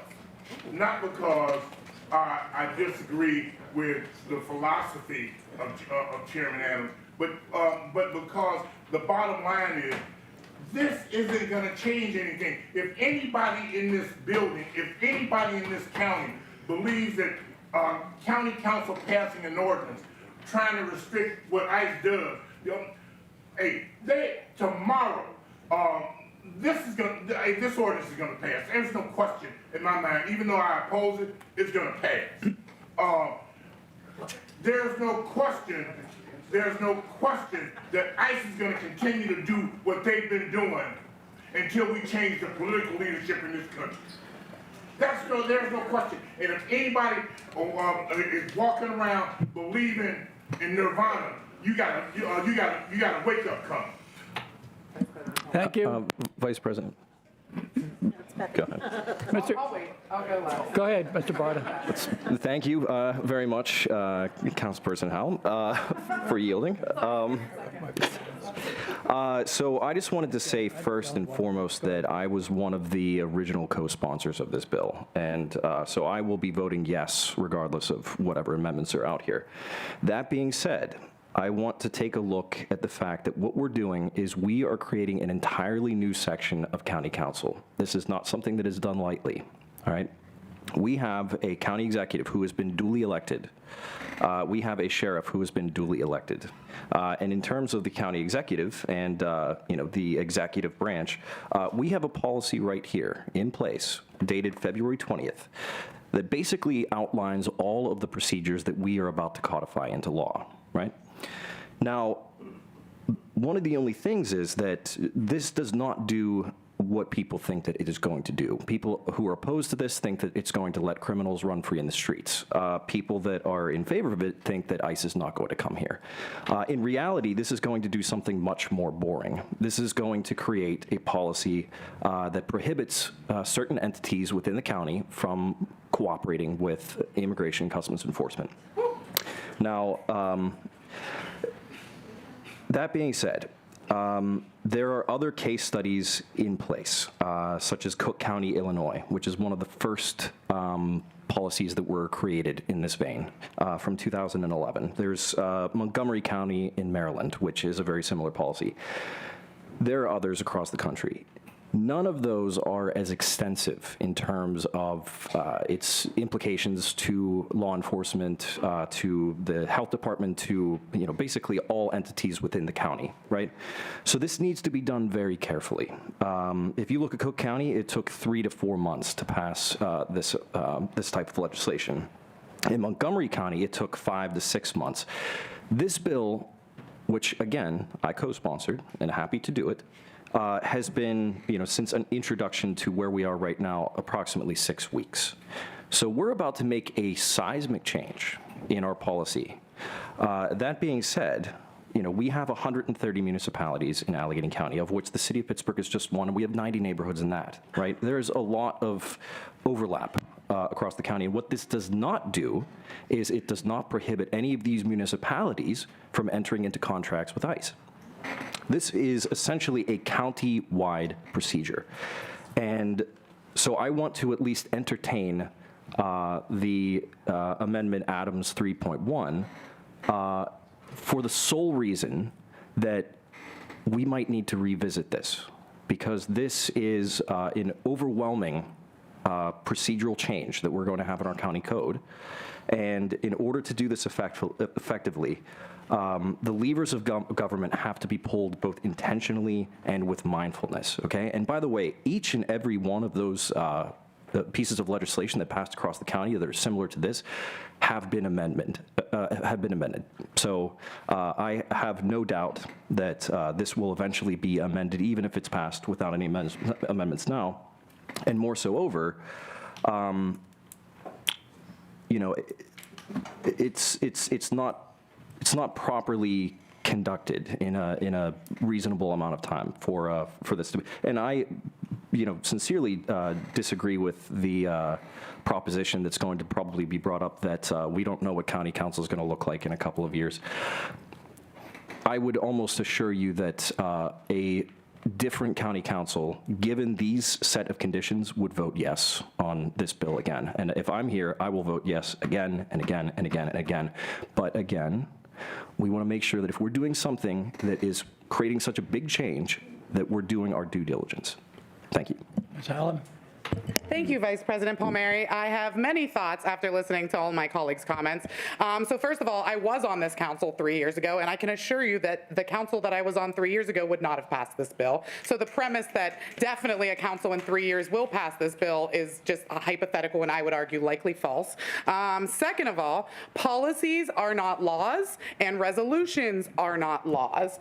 Our job is the legislative body. Guess what that means our job is to do? Create laws, not non-binding resolutions, not policies from the different row officers. Those are all fine and dandy, but we got elected to make laws, right? And, the thing that laws do, as much as there are many that I'm not a fan of, but the thing that laws do in general is provide stability, right? They allow us to plan, to invest in infrastructure, to facilitate the future, right? And what happens when you have a sunset clause is there is instability, and folks are hesitant, especially folks in leadership positions, folks who control the resources of any government or any entity. Folks are hesitant to do that investment, to build that infrastructure when it's something that they think will just go away in 3 years.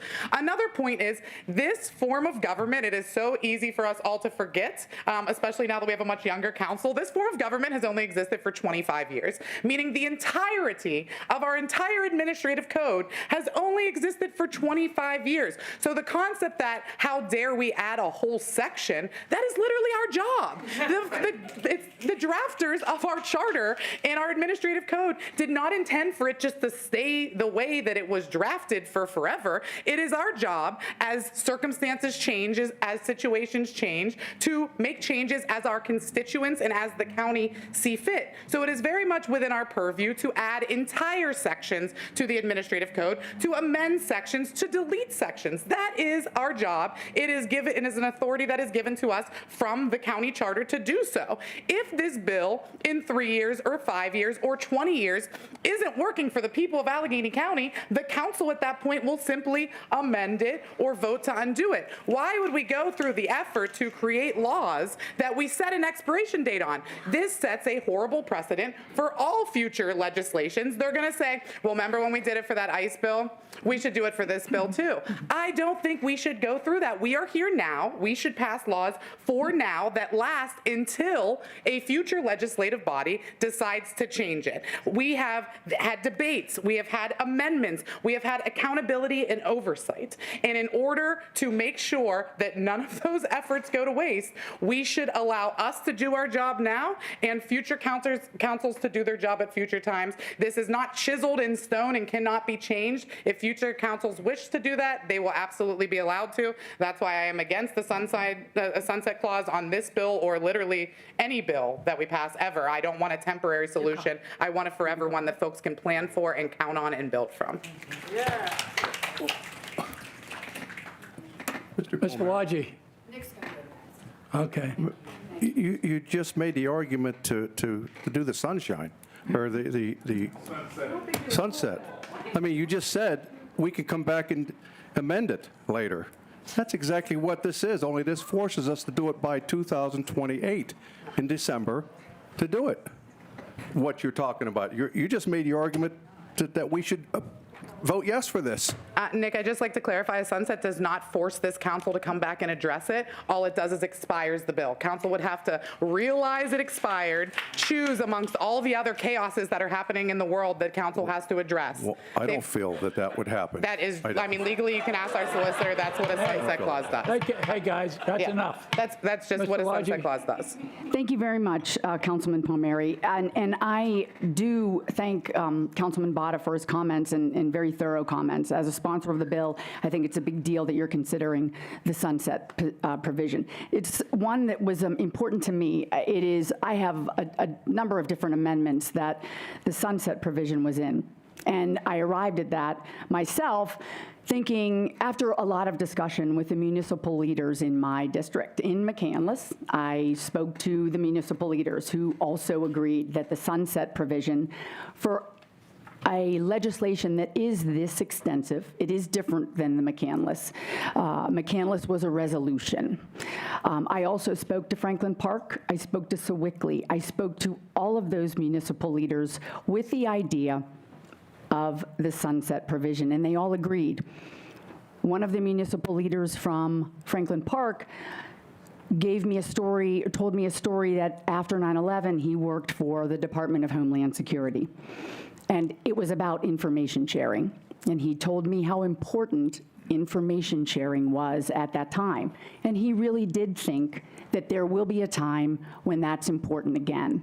So this is why I am fully supporting the sunset provision. I do see things differently than some of my other council members.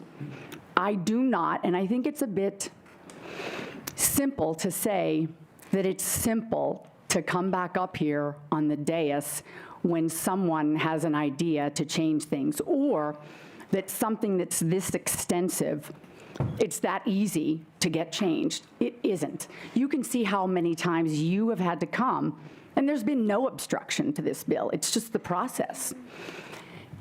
There has been no obstruction to this bill.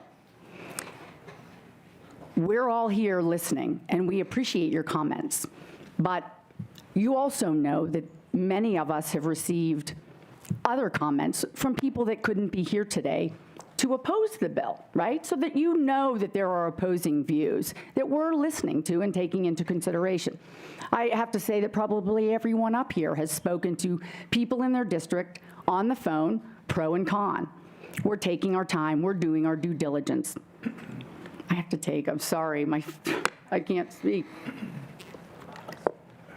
But in this case, this sunset provision would force council to revisit it and perhaps renew it. It doesn't force a change, but if the will is there, it will happen. It is responsible governance, and that's why I'm going to be voting for it. Thank you very much. Thank you. Paul? Thank you, Mr. President. Well, I guess the good thing and the bad thing about the law is that the law does change. And I think that in this case, without the sunset provision, any one of us could introduce or make an effort to introduce an amendment to change this. Will it require work? Yeah, but that's why we're here. I mean, it always requires work, and it always should require work. So, my thinking is that I do not support the sunset provision. Any member here could come back in 3 months or 6 months or in 2 weeks and decide, I've got an idea for amending this, and I think a sunset provision might be important. And then the work of considering that begins. But I think that it's worth the work, it's worth the effort, and I don't think that there is ever going to be a slam dunk, or typically not, with respect to when efforts are made to change the law, even when we really want them to change. Anyone else? Okay. We're going to. On the motion to adopt Amendment Adams 3.1, Mr. Adams? Yes. Mr. Botta? Yes. Ms. Filiaggi? Yes. Mr. Fatulis? Yes. Mr. Grisbeck? No. Ms. Hallam? No. Mr. Klein? No. Ms. Madonna Emmerling? No. Ms. Nacarati Chapkus? No. Mr. Palmieri? No. Mr. Palmacina? Yes. Mr. Rose? No. Ms. Geiger-Schulman? No. Mr. Walton?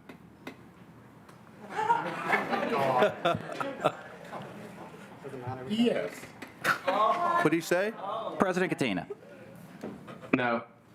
Ayes 6, noes 9. Amendment Adams 3.1 is not adopted.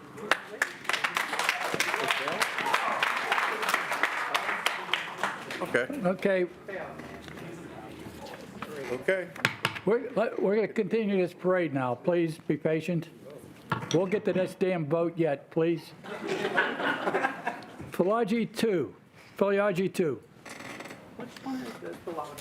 Yes. Go ahead. Yes, it is. Thank you very much, Chairman Palmacina. Palmieri, I'm so sorry. Oh, it's being passed around.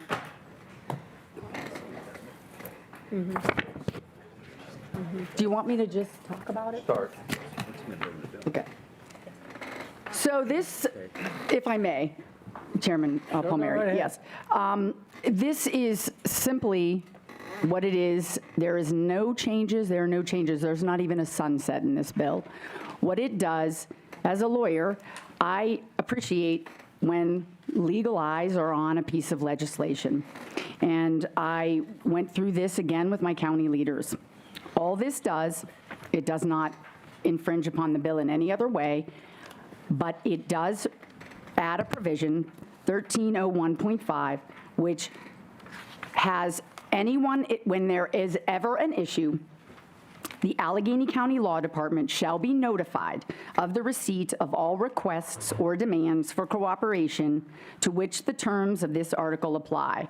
When any such request or demand requires immediate action by one or more individuals subject to the terms of this article pursuant to an established statutory duty or the requirement of any court order, such individual may respond to the request or demand prior to obtaining advice from the law department, only to the extent that an immediate response is required under the law. In all other instances, such individuals shall obtain and follow recommendations of the law department prior to responding. Now, we have had, as Councilman Walton alluded to, and I did in the public safety meeting, we have had the benefit here of a number of reports from our different agencies who all do indicate that there is no cooperation.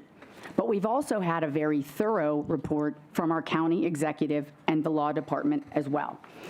And I am satisfied that they are very capable of outlining what needs to be done, as, if I may, Councilman Bada pointed out, they have a very robust policy that was developed by the county law department that gives clarity to all employees, and it is a central repository of what should happen. And so therefore, I think it is a natural progression that the law department be consulted in moments when there is time to consult the law department, so that they can determine, the law department, and there's one other provision, I'm sorry, that in the beginning. This is in,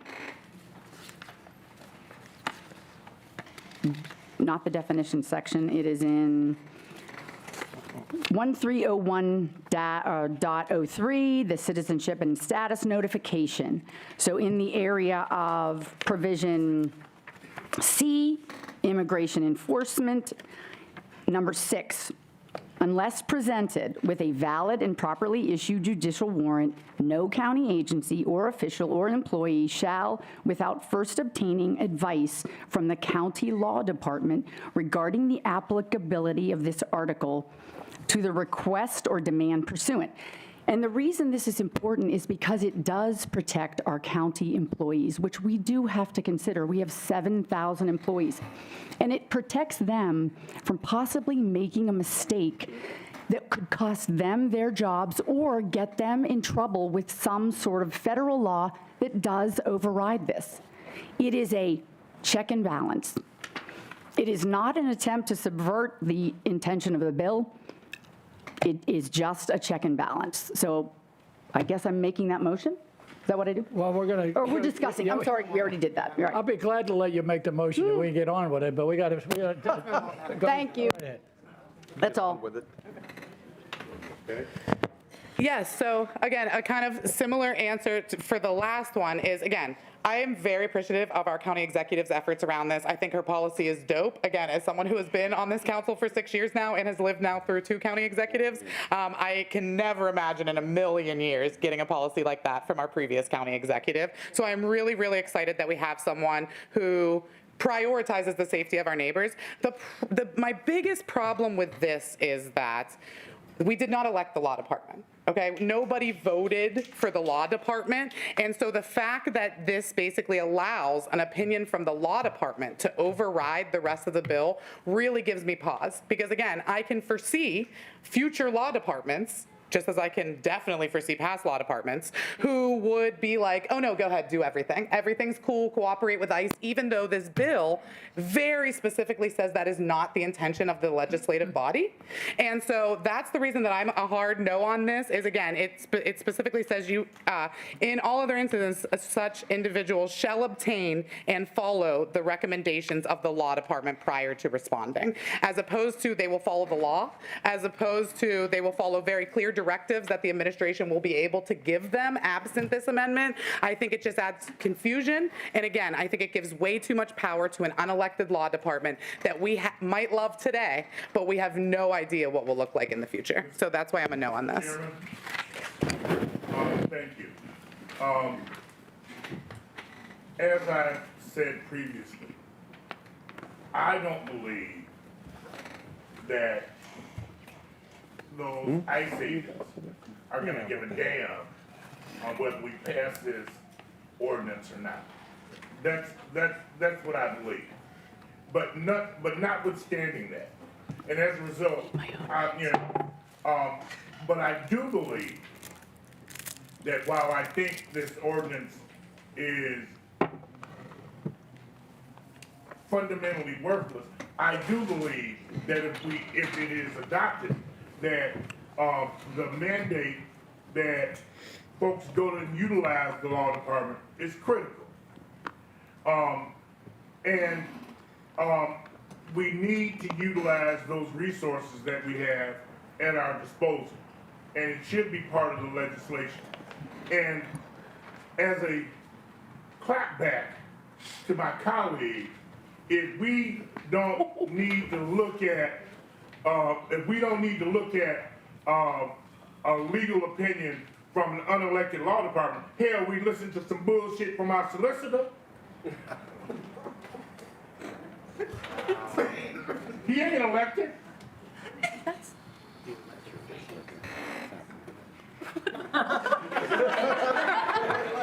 you notice back and forth. I would like to point out that we are not ever bound to listen to our solicitor. As much as I love your advice and I love to listen to you, we are never legally bound to listen to our solicitor, just as no one should be legally bound to override a law passed by a majority of council just because the law department says so. So I think that is a very important difference here. While we appreciate your advice, at no point he can tell us something's illegal and we can do it every single day of the week if we want to. We are allowed to do that. We are the legislative body, not him or any of our other staff.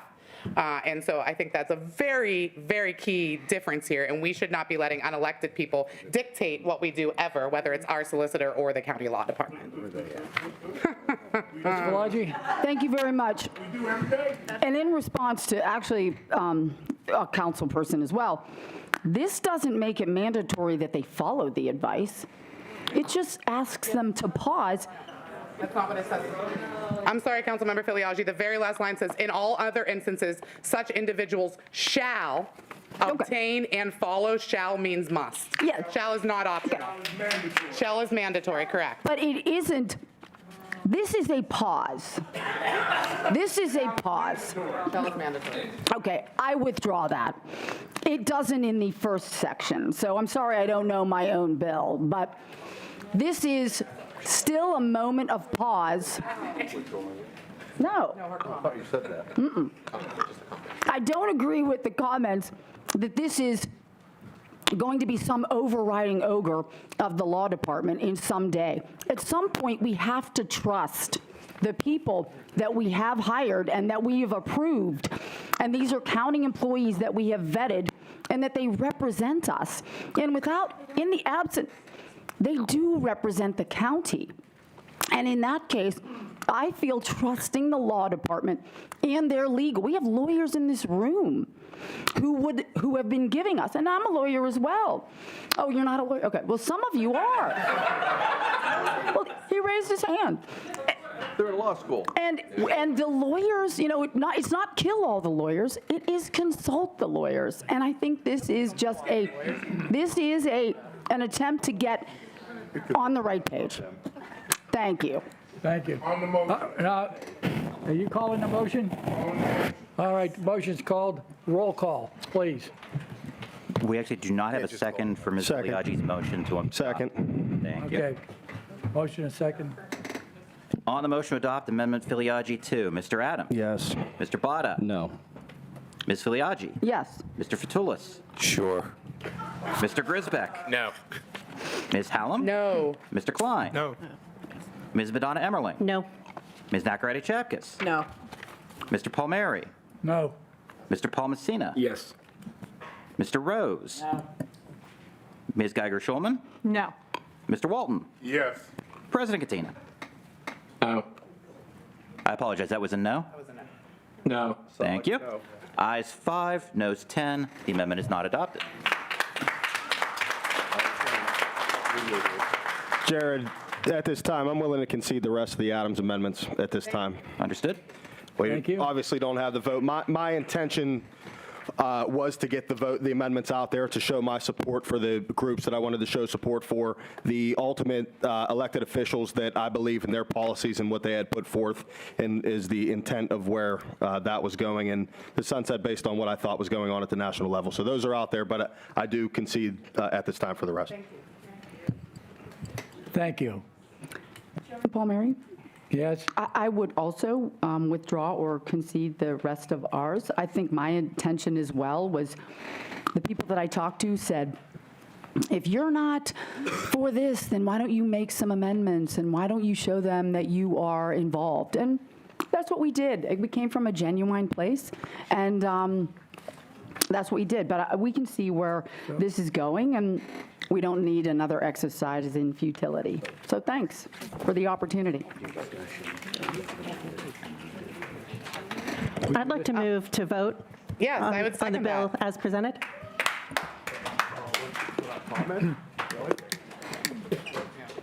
If I don't let these people talk, they're going to shoot me at the end of the meeting. What people? So, What people? who's up? Who has a comment? Let's vote. Let's vote on motion. Heck, It's up time. first all night. Let's vote. I've been first all night. Well, we already know what? that the, We haven't had any discussion. I'm going to let a couple of people speak, and that's it, then we're calling the vote. Go ahead. trying to cut me off for you. Don't ever do that. 3 minutes. We're doing it now. You ain't never going to do Minute that. and a half. 1 minute. I'm just as elected as the rest of us. Okay, so here's the deal. We know the ordinance isn't perfect. We know that. But it's the spirit of this bill that's important. Imagine yourself an immigrant in another country, and the president of this country invites you to this country. He invited them. They didn't sneak here. They didn't cross the border illegally. Well, maybe some did prior to, but the bottom line is these people were invited. And several years later, now they're told they're not welcome here. It's time to go back home. I think the energy of the president of this country should be in a different direction. He should tell these people simply this: come to the immigration office and let us help you become an American citizen.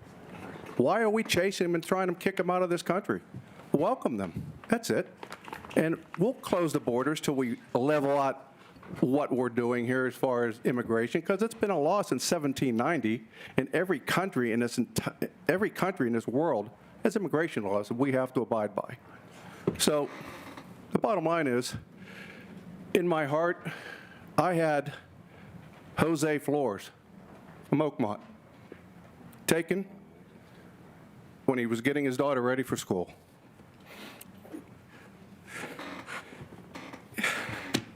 I didn't want to do this. He was my neighbor, and I knew him, and I know him. He works at Oakmont Bakery. Randy Cordova Flores from Springdale was also taken in my district. How horrible is that? A friend of mine named Carlos Montes from Springdale Township, he's an American citizen, but he is a personal friend of mine, and he told me he lives in fear. He carries his passport with him because he's afraid that ICE will pick him up. He's from Guatemala. I helped this man do a food truck. He worked for me at the Harmer House, and he was a colleague. So on behalf of these three people, I'm a yes vote for this bill.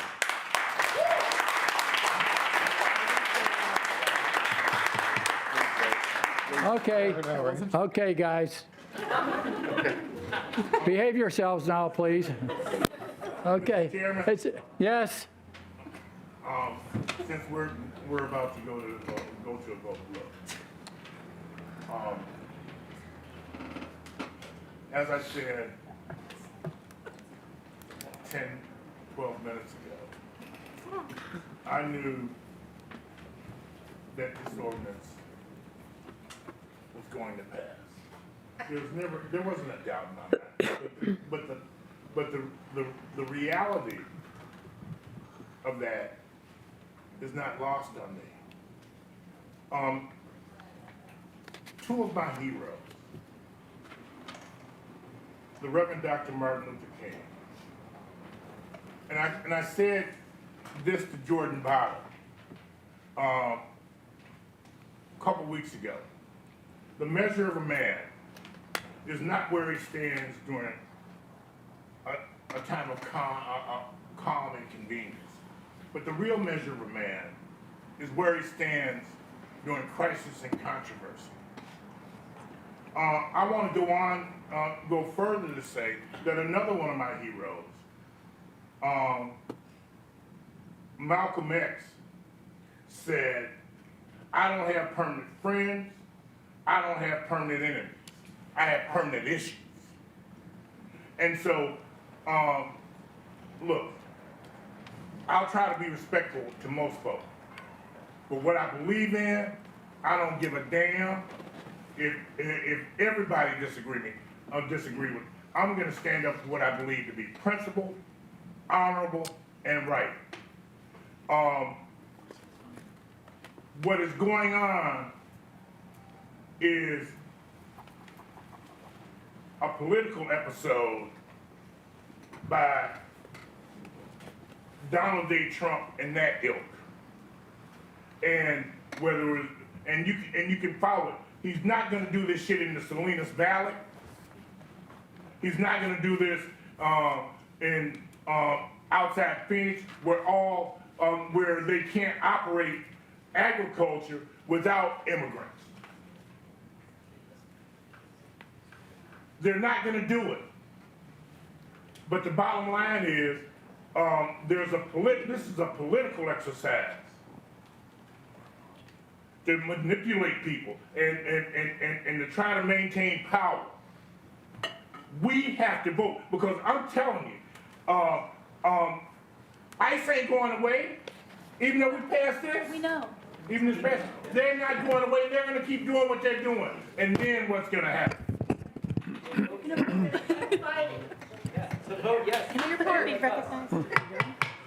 Okay, guys, I think it's time to vote. Yes. Okay. Can I have a roll call, please? On the motion to approve 13809-26, Mr. Adams? No. Mr. Botta? Yes. Ms. Filiaggi? No. Mr. Fatulis? Yes. Mr. Grisbeck? Yes. Ms. Hallam? Yes. Mr. Klein? Yes. Ms. Madonna Emmerling? Yes. Ms. Nacarati Chapkus? Yes. Mr. Palmieri? Yes. Mr. Palmacina? Yes. Mr. Rose? Yes. Ms. Geiger-Schulman? Yes. Mr. Walton? No. President Katina? Mr. President, I'd like a moment of personal privilege. I've been quiet all night, and I'd like that moment at this point. Go right ahead. Folks, I'm going to be brutally honest with you this evening, because I need to address something that happened to me earlier today.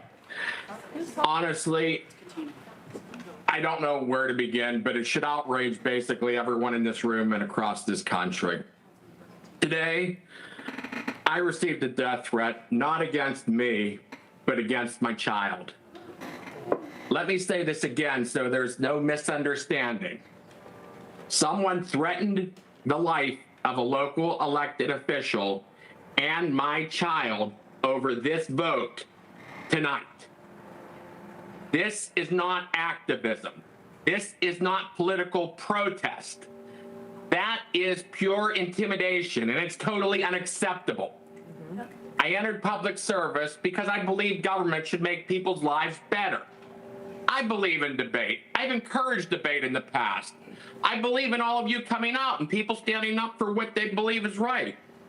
Disagreement's simply part of democracy, and passionate disagreement's good. But threatening violence against someone in their family, that's not democracy, it's cowardice, pure and simple. Tonight, I'm not there with you tonight because I'm at home with my family. My mother and my son, they're scared shitless. My child, who has absolutely nothing to do with public policy or politics, is now afraid because someone has decided that a political disagreement with me should turn into a threat of violence. Now, let's just think about that for one moment. We can argue about policy. We can stand on opposite sides of any issue. We can protest, organize, and make our voices heard. I believe in all of those things. Those are fundamental rights as Americans. But when someone threatens an elected official and their family in an attempt to influence a vote, this very vote, that crosses a line that should alarm every single person that believes in democracy. If threats and intimidation become the new way to try to influence government, then we have a serious problem, not only in Allegheny County, but in all of this country. So let me be absolutely clear. I will not be intimidated, I will not be bullied, and I will not allow threats against my family to dictate how I serve the people of Allegheny County. However, because a direct threat was made against me and my family today regarding the matter before us this very evening, I'm going to abstain from tonight's vote. I refuse to allow anyone to claim that threats or intimidation had any influence over the democratic process or the outcome of my decision. I'm angry tonight. I'm outraged that someone thought it was acceptable to come to my very house and threaten me and to drag my child into politics in the most disgusting, vile way possible. My son did not run for office. He didn't ask to be part of politics. Threatening my son crosses a line that no decent person and no decent community should ever freaking tolerate. If the goal of this threat was to silence me or intimidate this council, clearly you can see that it has failed. We're not fighting, we're not bickering, that's not happening. Now, I'm going to tell you, this threat's been reported to law enforcement. It's been taken very seriously. Now, threatening this violence against an elected official, it's not political speech, folks. It's a crime. So let's not threaten people over things like this. Public service should never come with the expectation that your family will be threatened. I mean, I don't know of any of my colleagues that got threats today, and I'd love to be down there with all of you tonight taking part in this debate and listening to all of that. I'm on the phone listening. And no matter what side of the issue you stand on, whether you're for or against this, believe or disagree, I mean, what matters at the end of the day is that every person gets to have a say in what they believe in. Personally, I agree with all of you. I believe in that. I mean, we can always debate policy. We can disagree on many different things. We can disagree passionately, but we must never lose our basic humanity or our respect for one another as members of this same community. I was listening to the woman sing the Mr. Rogers Neighborhood song, and that really touched me and stirred me. And I hope there's a lot of good people out there like that. Obviously, the person that came to my house today wasn't one of those good people. But in closing, I just want to say that I really believe that democracy works best when we resolve our disagreements with debates and with votes, not with threats, not with intimidation, not with showing up at someone's house and threatening them, and certainly not by targeting someone's family. That's just wrong. And let me say this to whoever made the threat to me today. You'll never intimidate me. You'll never silence me. And you won't scare my family out of participating in the democracy that makes this country great and makes Allegheny County one of the greatest counties in the entire nation. Threats will never decide votes in Allegheny County. Never, never, never.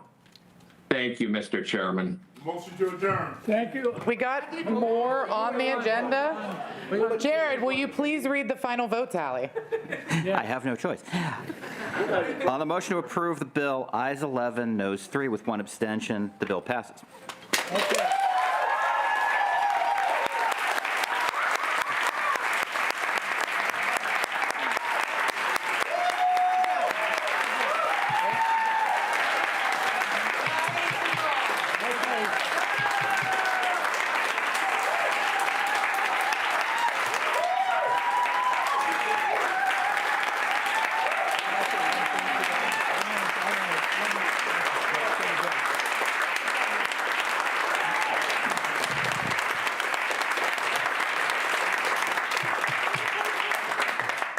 That's the first time I ever got a standing ovation. I just want to thank all of you for showing up, not just tonight, but over the many, many weeks. And so if you ever have any doubt that your showing up doesn't matter, boy, it really does. So as they say at AA meetings, keep coming back, really. We're not done. Mr. Ladies, Motion to adjourn is never out of order. Councilman Palmieri. Councilman Palmieri. Public speakers. you know what, Never out of order. Vice President Palmieri. May I say a word? Go right ahead. I just want to say a couple of things. I want to thank everybody for coming out, first and foremost. I've been waiting 4 hours to say yes. I also want to thank law enforcement. We appreciate everything you do. Every time we have a large crowd, it means a lot to me. We will always have your back. And I also want to thank, I think we should give a round of applause to our President Katina.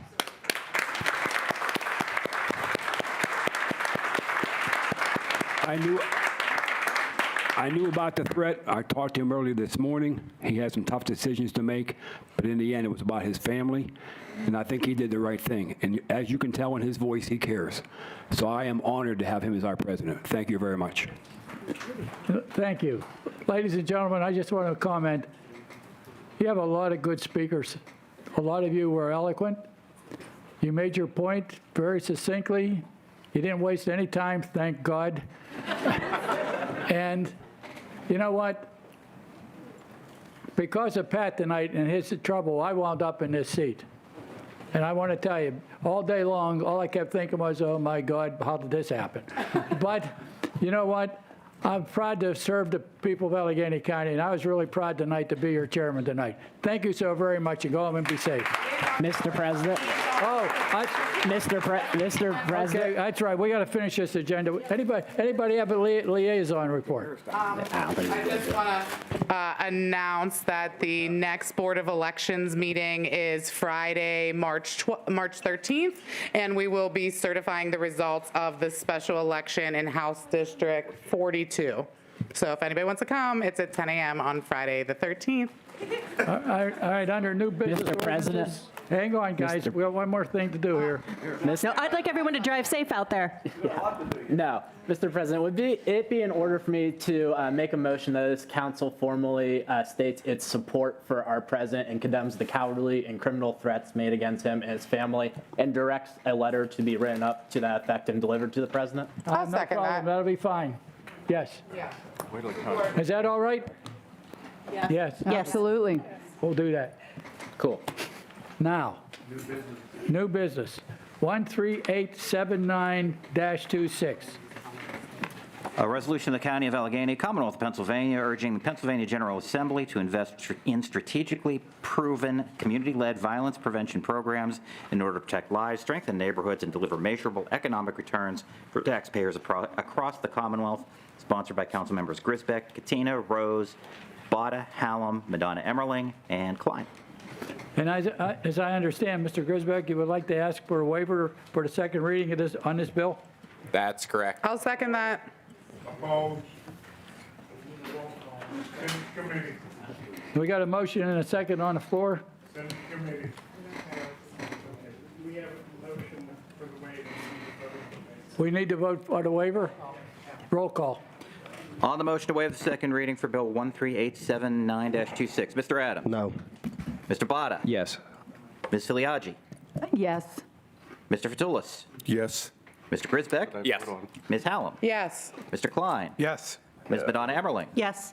Ms. Nacarati-Chapkus? Mr. Palmieri? Yes. Mr. Paul Messina? Yes. Mr. Rose? Yes. Ms. Geiger-Schulman? Yes. Mr. Walton? No. President Katina? President Katina, you still with us? Apparently not. Apparently not. So, Ayes 12, noes 2. The motion to waive the second reading passes. Now, can I? now we can vote on the motion? Okay, Second. roll call. Jared, I'd like to be added as a co-sponsor, please. I don't. You must have been. Okay. On the motion to approve, Mr. Adams. Although I am not supportive of not going to committee, I am in support of it just overall, so yes. Mr. Botta. Yes. Ms. Filiaggi. Yes. Mr. Fatulis. Yes. Mr. Grisbeck. Yes. Ms. Hallam. Yes. Mr. Klein. Yes. Ms. Madonna Emmerling. Yes. Ms. Nacarati-Chapkus. Yes. Mr. Palmieri. Yes. Mr. Paul Messina. Yes. Mr. Rose. Yes. Ms. Geiger-Schulman. Yes. Mr. Walton. No. President Katina. Ayes 13, noes 1. The bill passes. Oh, we're done? What do we got now? Which ones are they?